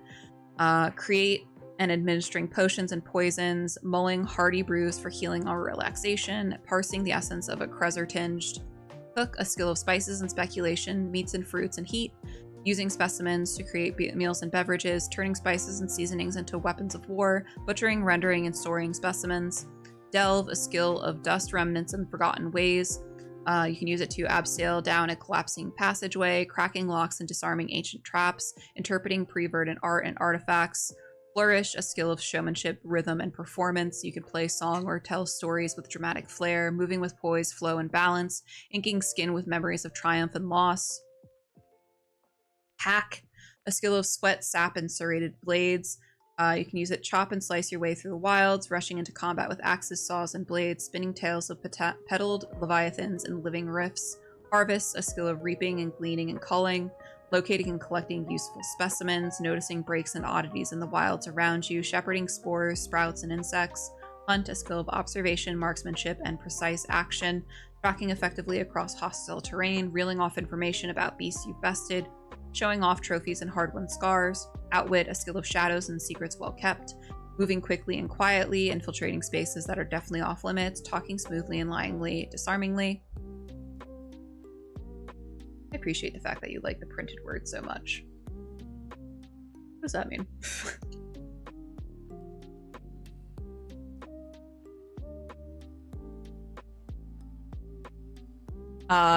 Rattle, a skill of that you like to read. Oh, thank you.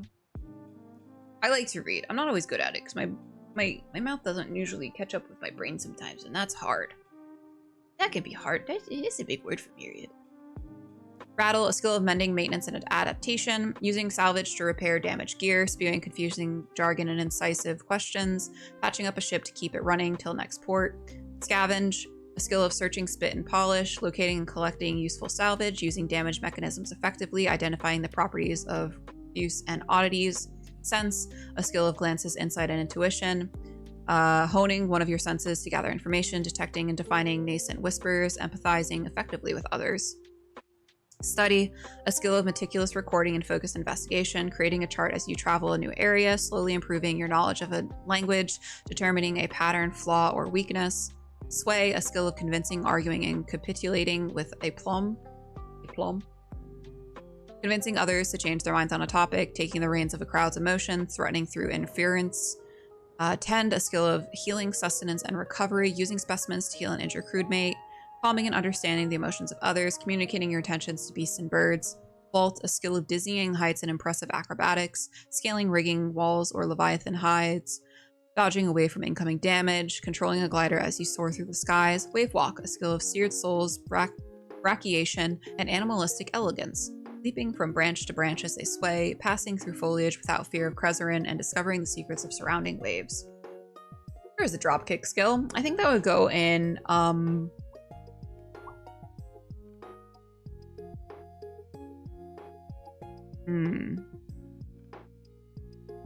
probably break. I want to break some kneecaps. What was a mortal? Mortal, I was gonna say, I was gonna message you and be like, wow, you're really out here streaming at 3 a.m. when I am asleep. But then you ended up streaming again today, so I didn't message you that.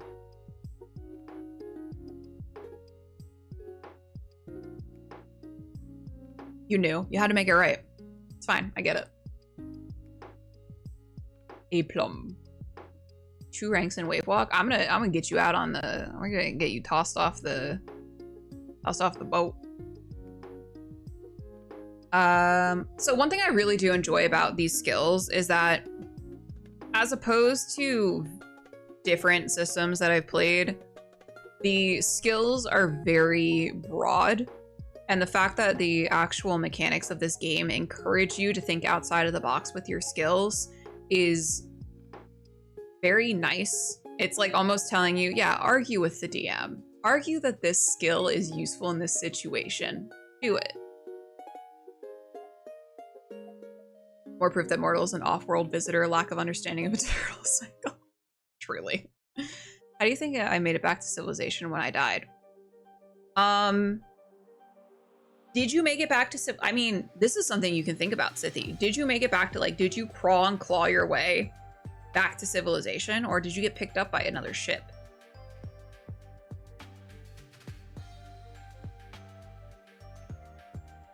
It's up to you. I'm kind of amused. It's just like, out there, the natives. The coffin just got standard shipping. Ow, I have little marks on those. My glasses hurt a little bit. I'm amused by the fact that this guy looks super badass, but then he's got like glasses on. Like, no disrespect to anyone that wears glasses, but he looks like a dork. But his fit is tight as fuck. You know? Tight as fuck.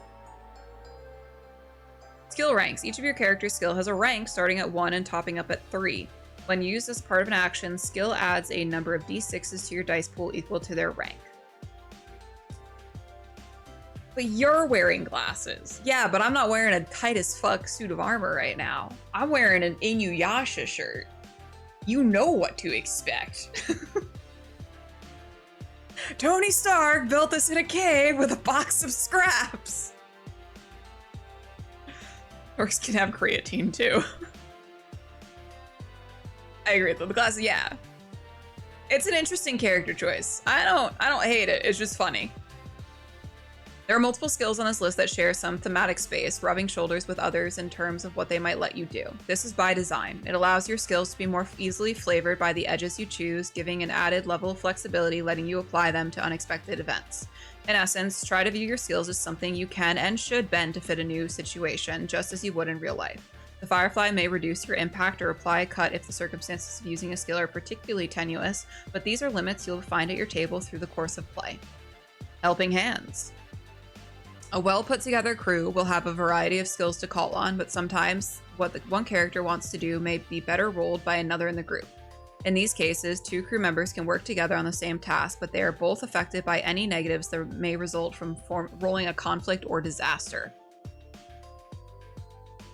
Wars will be fought over creatine.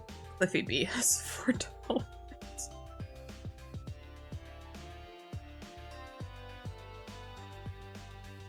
Let's go.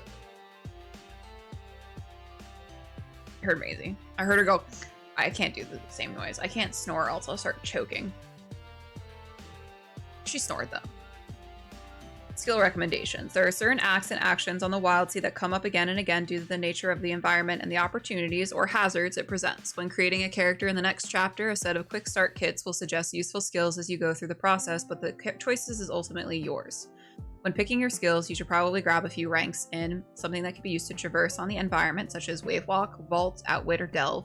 Something that can be used to survive or fight in a skirmish, such as Break, Hack, Hunt, Flourish, Brace, or Vault. Something to acquire resources, such as Hunt, Harvest, or Scavenge. Something to uncover information, such as Sway, Study, Outwit, or Sense. Do I have the right skill too? It doesn't matter, at least not to the greater story. You can run across the waves without Wave Walk, you can steal through the shadows without Outwit, you can find important salvage without Scavenge. Having a skill means you're better at doing something, not that you're allowed to do something. You're allowed to do anything, or rather, you're allowed to try anything. Results may vary catastrophically.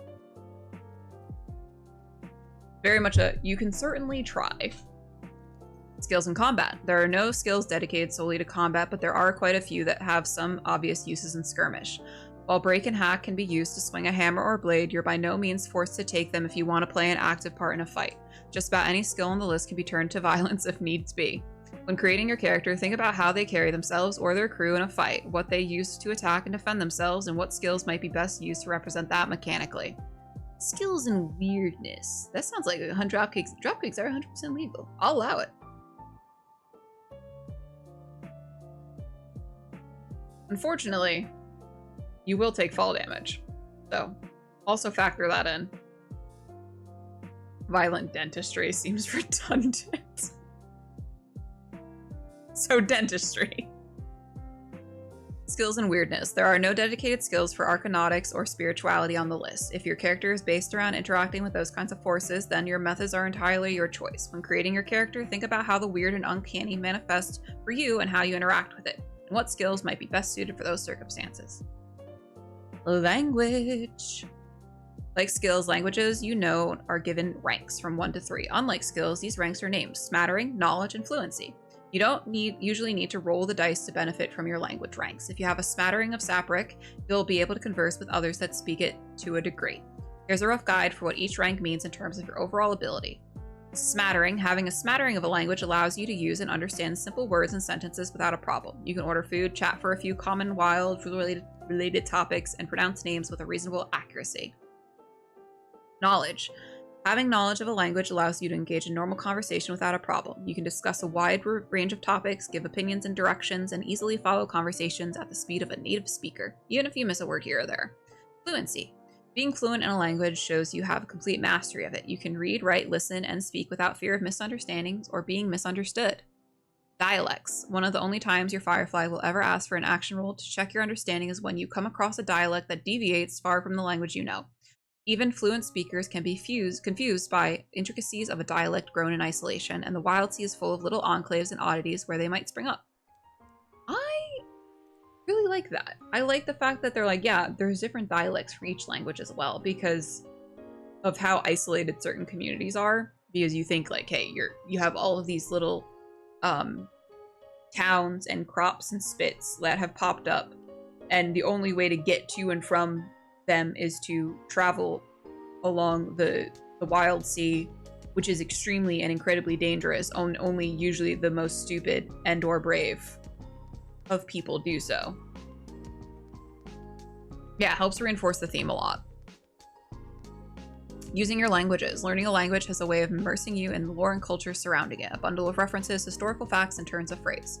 This is what you'll likely roll your languages for most of the time, to draw on cultural knowledge and gain information. You might also use languages to make friends. Being able to communicate with an NPC on in their own natural language is a great way of building rapport and putting others at ease.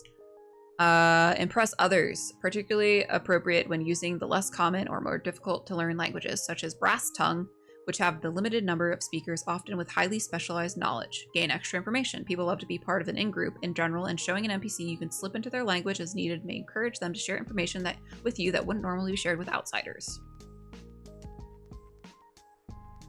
I'm in the stupid camp, I think. Hella stupid, brave as fuck. One of the look at this guy, dude. God, I love the fucking artwork for this game. We can fly in my room. Fog. Kind of a fog guy.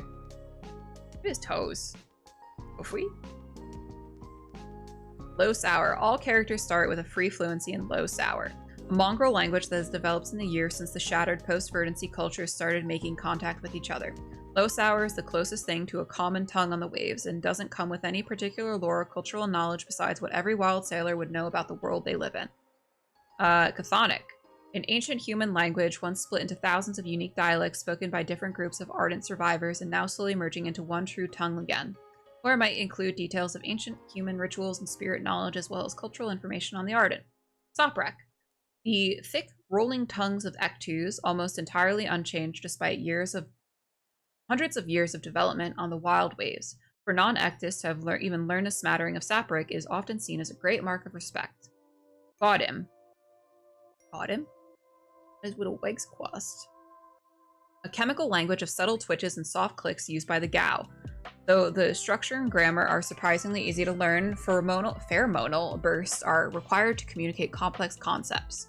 Knock, the hissing and chittering voices of the Celicrae hive minds. Many of the sounds are impossible for a single mouth to form, so most outsiders that learn Knock speak are a simplified form, relying partly on gesture. Brass Tongue, a clipped and precise language used by experienced traders adapted from the punch cards of ancient orators. Knowledge of Brass Tongue is likely to garner respects among merchant and grifters. Rockaspit, The rapid patter of hunting families and leviathaneers, known for its incredible depth of descriptive words. Lyrebite, the lilting tongue of poets and songwriters across the wild waves, well suited for performances and long-form poetry. Old Hand, an entirely gesture-based language with no spoken component, perfect for those naturally quiet types. Old Hand has existed since before the Verdancy and has changed remarkably little despite the passage of years. Signaling, an unspoken code broadcast with flags, flares, and signal lamps, often known by experienced travelers, military types, and smugglers, relies partly on color. Hyven, exceedingly difficult to master, Hyven is primarily written language often found on old pre-verdant ruins, usually understood by scholars, antiquarians, and treasure hunters. I have 2 ranks in signaling. Hell yeah. Little flags. Frog living a little too close to Springfield nuclear power plant. The prehensile tentacles. I love it. What them tentacles do. What they do, though.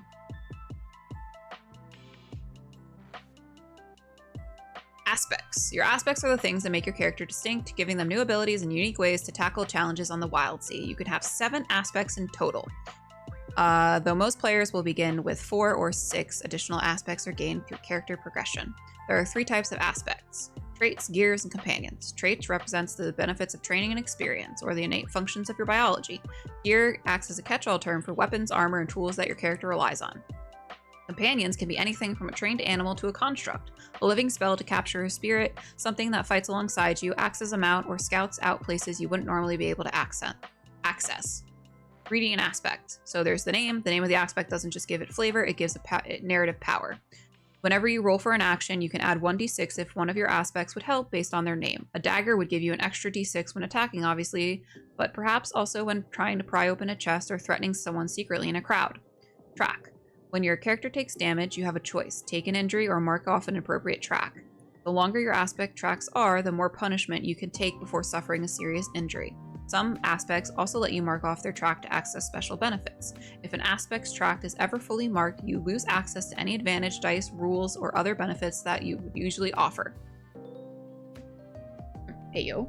My character was in drill team in high school, getting new 1 gig fiber internet on July 2nd. Hell yeah. God, I wish we could get new internet. I hate Comcast. Rule. The main meat of an aspect is what it lets you add to, change, or break the usual rules of the game. An aspect might let you do something impossible for other characters, deal a certain type of damage, resist harm from a variety of sources, or gain information from the Firefly, or even change the way you read dice rolls. There's some example of the aspects. Look at this funky fella. Look at his little legs. What is it with his stumpy leggies? That's crazy. Look at his little elbow balls. That's even crazier. They offer up to 10 gigabytes, but I don't want to pay $300 a month. Ugh. That's a lot. But also, like, do you really need that? Oh my god, it is Cactuar. Where we're going, we don't need feet. Perhaps a little bit disappointing for the feet folk, you know? Beyond the name, some aspects also come with a line or 2 of descriptive text, depending, especially aspects where the name might not be quite enough to clue you on how they look or function within the game.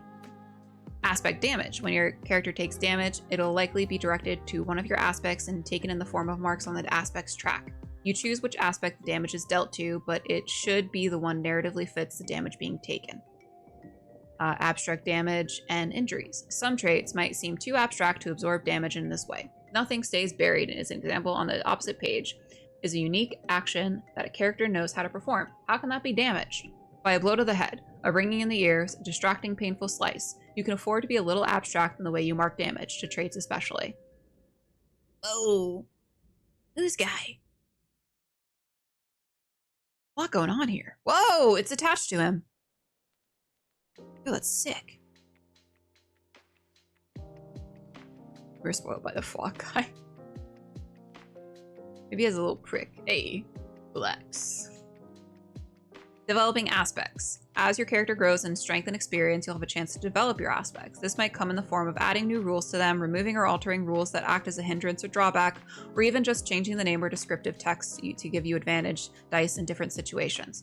This development takes time, usually the length of a project, costs milestones, signifiers of progress and experience, which are explained later in this chapter, and will usually change the length of the aspect's track, removing boxes if the aspect is getting stronger or more complex, adding them if you're introducing new limitations and complications. To develop an aspect, choose one of the options from the box to the right and alter the aspect's track accordingly. For example, if you wanted to add an extra damage type to one of your weapons, you'd choose the type and then remove one box from the aspect's track. So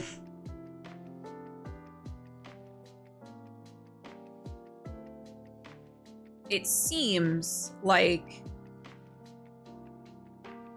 the stronger the aspect gets, the less boxes you have, which means that it's easier to disable, essentially, that aspect if you take damage to it.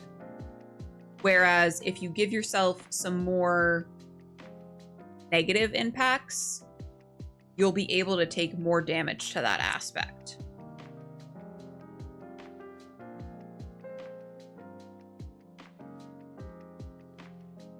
If I'm reading that correctly. Which I can't read, so I'm not really sure how this is happening right now. Combining aspects. I'm not gonna get too far into this. I do want to get to... I want to get to the... I want to get to character creation, to be honest. It's so close. We're so close. All right, we're gonna skip ahead to character creation. I just want to look at all of this stuff. Just think they're neat. So we've got quick start characters. Again, the quick start characters will give you a quick start to character creation. And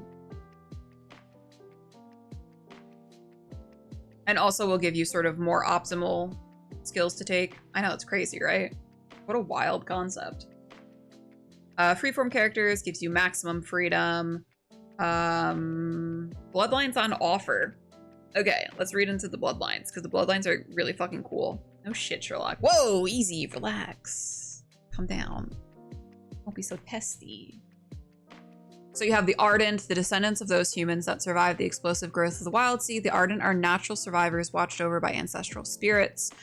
Ectus, towering spine-studded cactoids whose deserts were eaten by the verdant sea. The Ectus are strong, resilient, and in tune with their natural surroundings. The Gao, fungal humanoids set free from their old homes by this new world of rot and growth. The Gao are swift and spry, making the best of their freedom.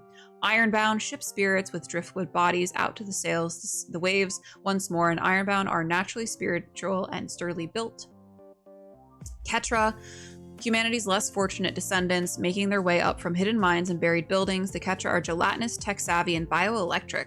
Mothrin, an insectile bloodline exploring the leafy sea after the collapse of their restrictive pre-verdant culture. The Mothrin are short-lived and colorful. Celicrae, secretive spider colonies wearing human-esque skins. The Celicrae are mysterious and unsettling, masters of movement and mimicry. And then we have the origins. So again, you choose bloodline, origins, and your post. Sorry to get so right. It's okay.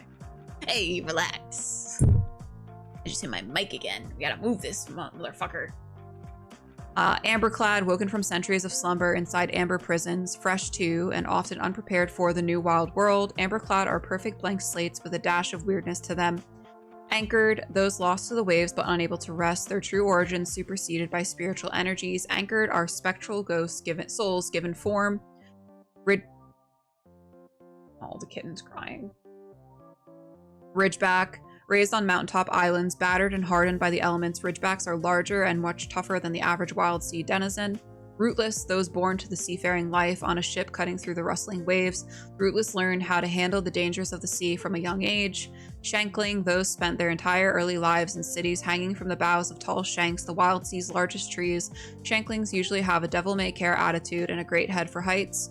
Spitborn, raised on the relative safety of an island or ruin caught up in the wild sea's growth. Most Spitborn value trade, trust, and hospitality to strangers. Post on offer. Alchemist. Manipulators of salt and chemicals, able to extract and transfer the very essence of specimens and salvage. char, culinary masterminds who use meat and spices to imbue their dishes with lasting positive effects. Corsair, dexterous masters of close quarter combat, ready to take on anything that threatens ships. Crash, sturdy individuals with an eye for demolition and an appetite for destruction. Dredger, scavengers who trawl wrecks and ruins for loot and treasures. Most dredgers can gain entry to closed-off areas and pick out valuable trinkets at glance. Hacker, brave souls. And it's funny because like you think hacker and you're like your mind immediately goes to like sci-fi hacking, raised on spit. Brave souls who take blade and acid to the verdant sea, carving paths for their companions. Hackers thrive when armed with hewing and serrated weapons. Horizoneer, blending the disciplines of explorer and scholar. Horizoneers are silver-tongued travelers able to charm hearts and waves alike. Hunter, patient trackers who bring in food and supplies for their crew. Many hunters specialize in bringing down a particular type of quarry. Mesmer, the mind is a difficult place to plumb, but mesmers do it anyway, sometimes their own, sometimes the minds of those around them. Navigator, experienced pathfinders in a shifting world. An experienced navigator makes journeys across the rustling waves faster, safer, and far more profitable. Rattlehand, wild engineers with a passion for salvage. The average rattlehand is at their best when repairing ships or crafting new, unusual gear. Screw, masters of magnetism. Screws merge themselves with scrap and salvage to increase their control of the world's detritus. Slinger, the long-range equivalents of the Corsair. Slingers engage their enemies from a distance with well-placed bolts and arrows or barrages of gunfire. Steep, meditative brewers and herbologists with a strong connection to the spiritual world. Surgeons combine the skill of portside doctors, combat medics, and psychologists into a single field.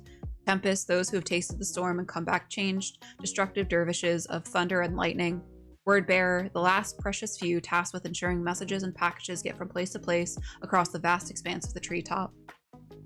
And then we're not gonna read fully all of the character options, just because I'm gonna be ending in a couple of minutes because my throat's starting to hurt.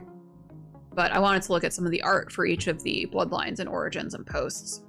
So here we have the Ardent, very human-like. And then this is the quick start guide, and then the aspects that you can actually choose from. But if you want to go a little bit simpler, you can obviously pick the quick start guide instead. Ectus. Little cactus boy. Where are his feet? Just has little nubs. Gao, which are the mushroom guys. I think the Ironbound are like one of the coolest concepts. The concept of a spirit, a ship given spirit form, a ship having a spirit. The Ketra, freaky little fellas. Full Metal Alchemist. Full Metal Alchemist. Full Metal Alchemist.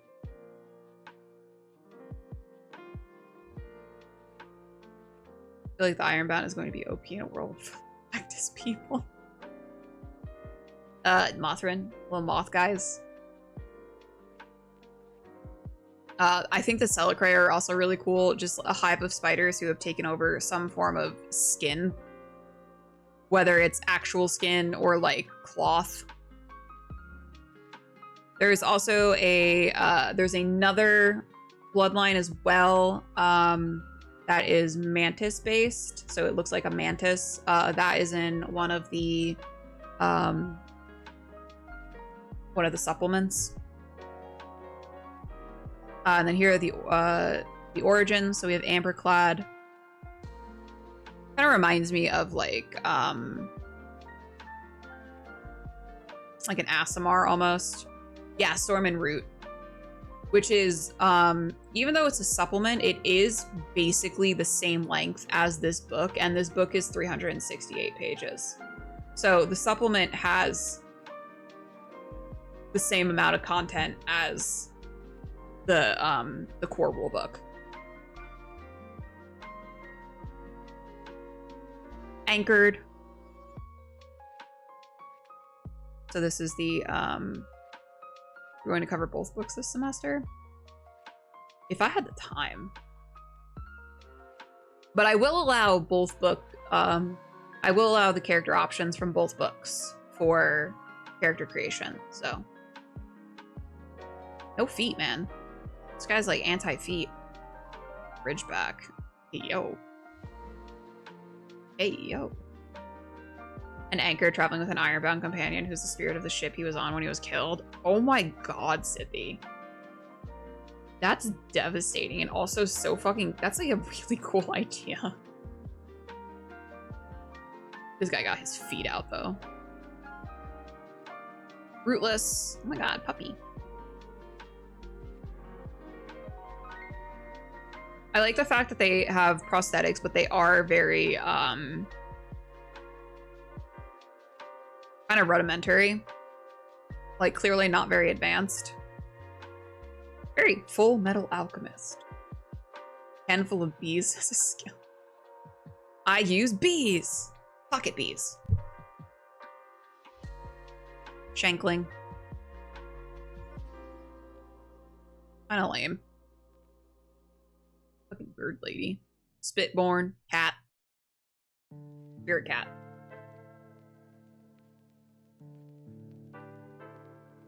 Alchemist. Obviously cool as fuck. I think I'd want to play an alchemist. Char. This is the chef. Love that. I love that they have the pots and pans and knives. God, that's such a cool character design. It is going to be really fun to explore. Corsair. This guy's really fucking cool. Crash. This is the, basically like the explosive expert, and it is like the spider, and he's got little spider guys with fucking explosives on them. That's so cool.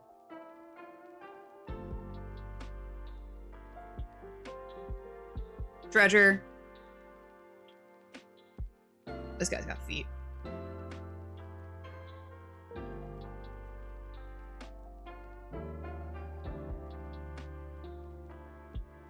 Hacker.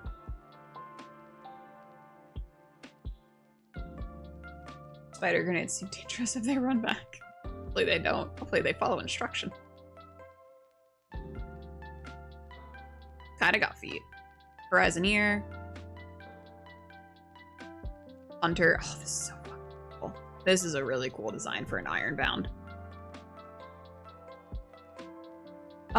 Because it's got like the bones from, like, I'm imagining this is like an Ironbound that was taken down, like a ship that was taken down by like some sort of Leviathan. So now it like the ship parts and the Leviathan bones have sort of merged together and made this Ironbound.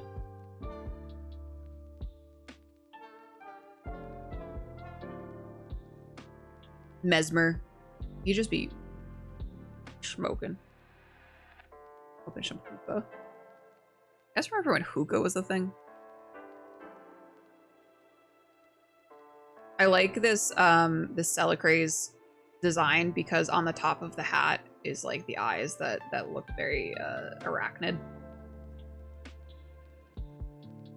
I never got hookah. Me and my friend used to be really into hookah. Not a thing anymore? I don't think so.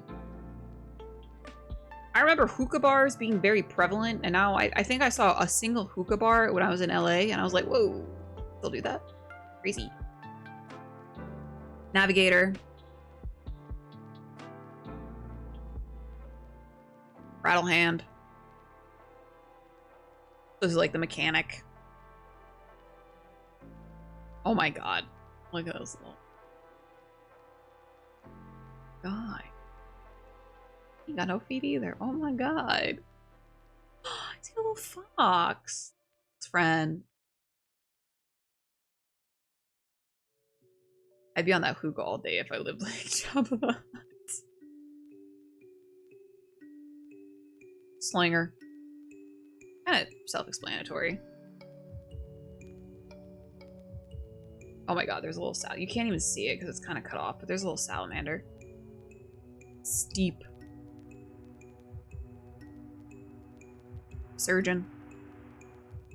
Pinky out, baby. Always. Tempest, again, really cool. I like how, like, they could have just done, like, for Tempest, because the whole point of, like, the Tempest post, is that you have basically survived a storm. And it has imbued your body with more power. And you could just, they could have just depicted that with just, like, more, like, the shockwaves. That's MRL. That's you with a fucking pacer in your heart once you have a heart attack from all the caffeine you fucking consume. But no, they have, like, this mechanical aspect of this depiction, and I just think that's really cool with, like, the nuts and bolts and everything. I think that's a really cool way to depict this this post, this class. Just a Stanley thermos of coffee. Word bearer. So the mailman. And then we go to ships and shipbuilding. So I have to read like 200 pages by Saturday. I think I can do it. I think it's fine. I haven't cost. Hold on. Oh my god. Oh, I'm sorry, guys. I'm sorry I keep hitting my mic. I'll get used to it, I swear. Probably. Maybe not. It's so many words. It's so many words. Alright. No, this is really loud for you guys, probably. Sorry. Righty tighty lefty loosey, right? Oh, fuck. I think Joel tightened this one. I like the mic hits keeps... I got you, buddy. Don't worry. There we go. That's fine. This is a little better. I'm still gonna hit it. That's just... I hit it even when it was up here. So... I think it's problem exists between chair and keyboard. I think it's a me problem, actually. You're reading 200 pages by Saturday. I guess I can have character ready and be ready for a kill 2 months. I'm not guaranteeing that I'll have 200. We're still like moving, so I'm probably gonna get up. I'm gonna go ask Joel what he wants to do for dinner, and then I'm probably gonna go move some shit around and do some stuff. So maybe I'll cuddle up in bed, just me and my Wildsea. I wonder if I can find the book, because I have the actual physical book. Yeah, thanks for hanging out. This is like my first stream in office. We're still getting things situated. I'm excited because like all of this will be super nice and pretty, and I won't have to hide all of my shame currently that's just buried under my secondary desk back there. But I'm really excited to like do some decorating, to hang all of the art prints I have. I have so many art prints. I unearthed all of them. I probably have about like 40 art prints. So some of those are going to go in here. And some of those might go elsewhere in the house. But thank you guys so much for hanging out with me. I appreciate you all. I'm going to go chug some water and do some stuff. I hope you all have the great rest of your night. Movie night tomorrow. We're watching Heretic, 5 p.m. Pacific, 8 p.m. Eastern. Come hang out, watch Heretic with us, and then I'll see my players for Session 0 on Saturday. Goodbye!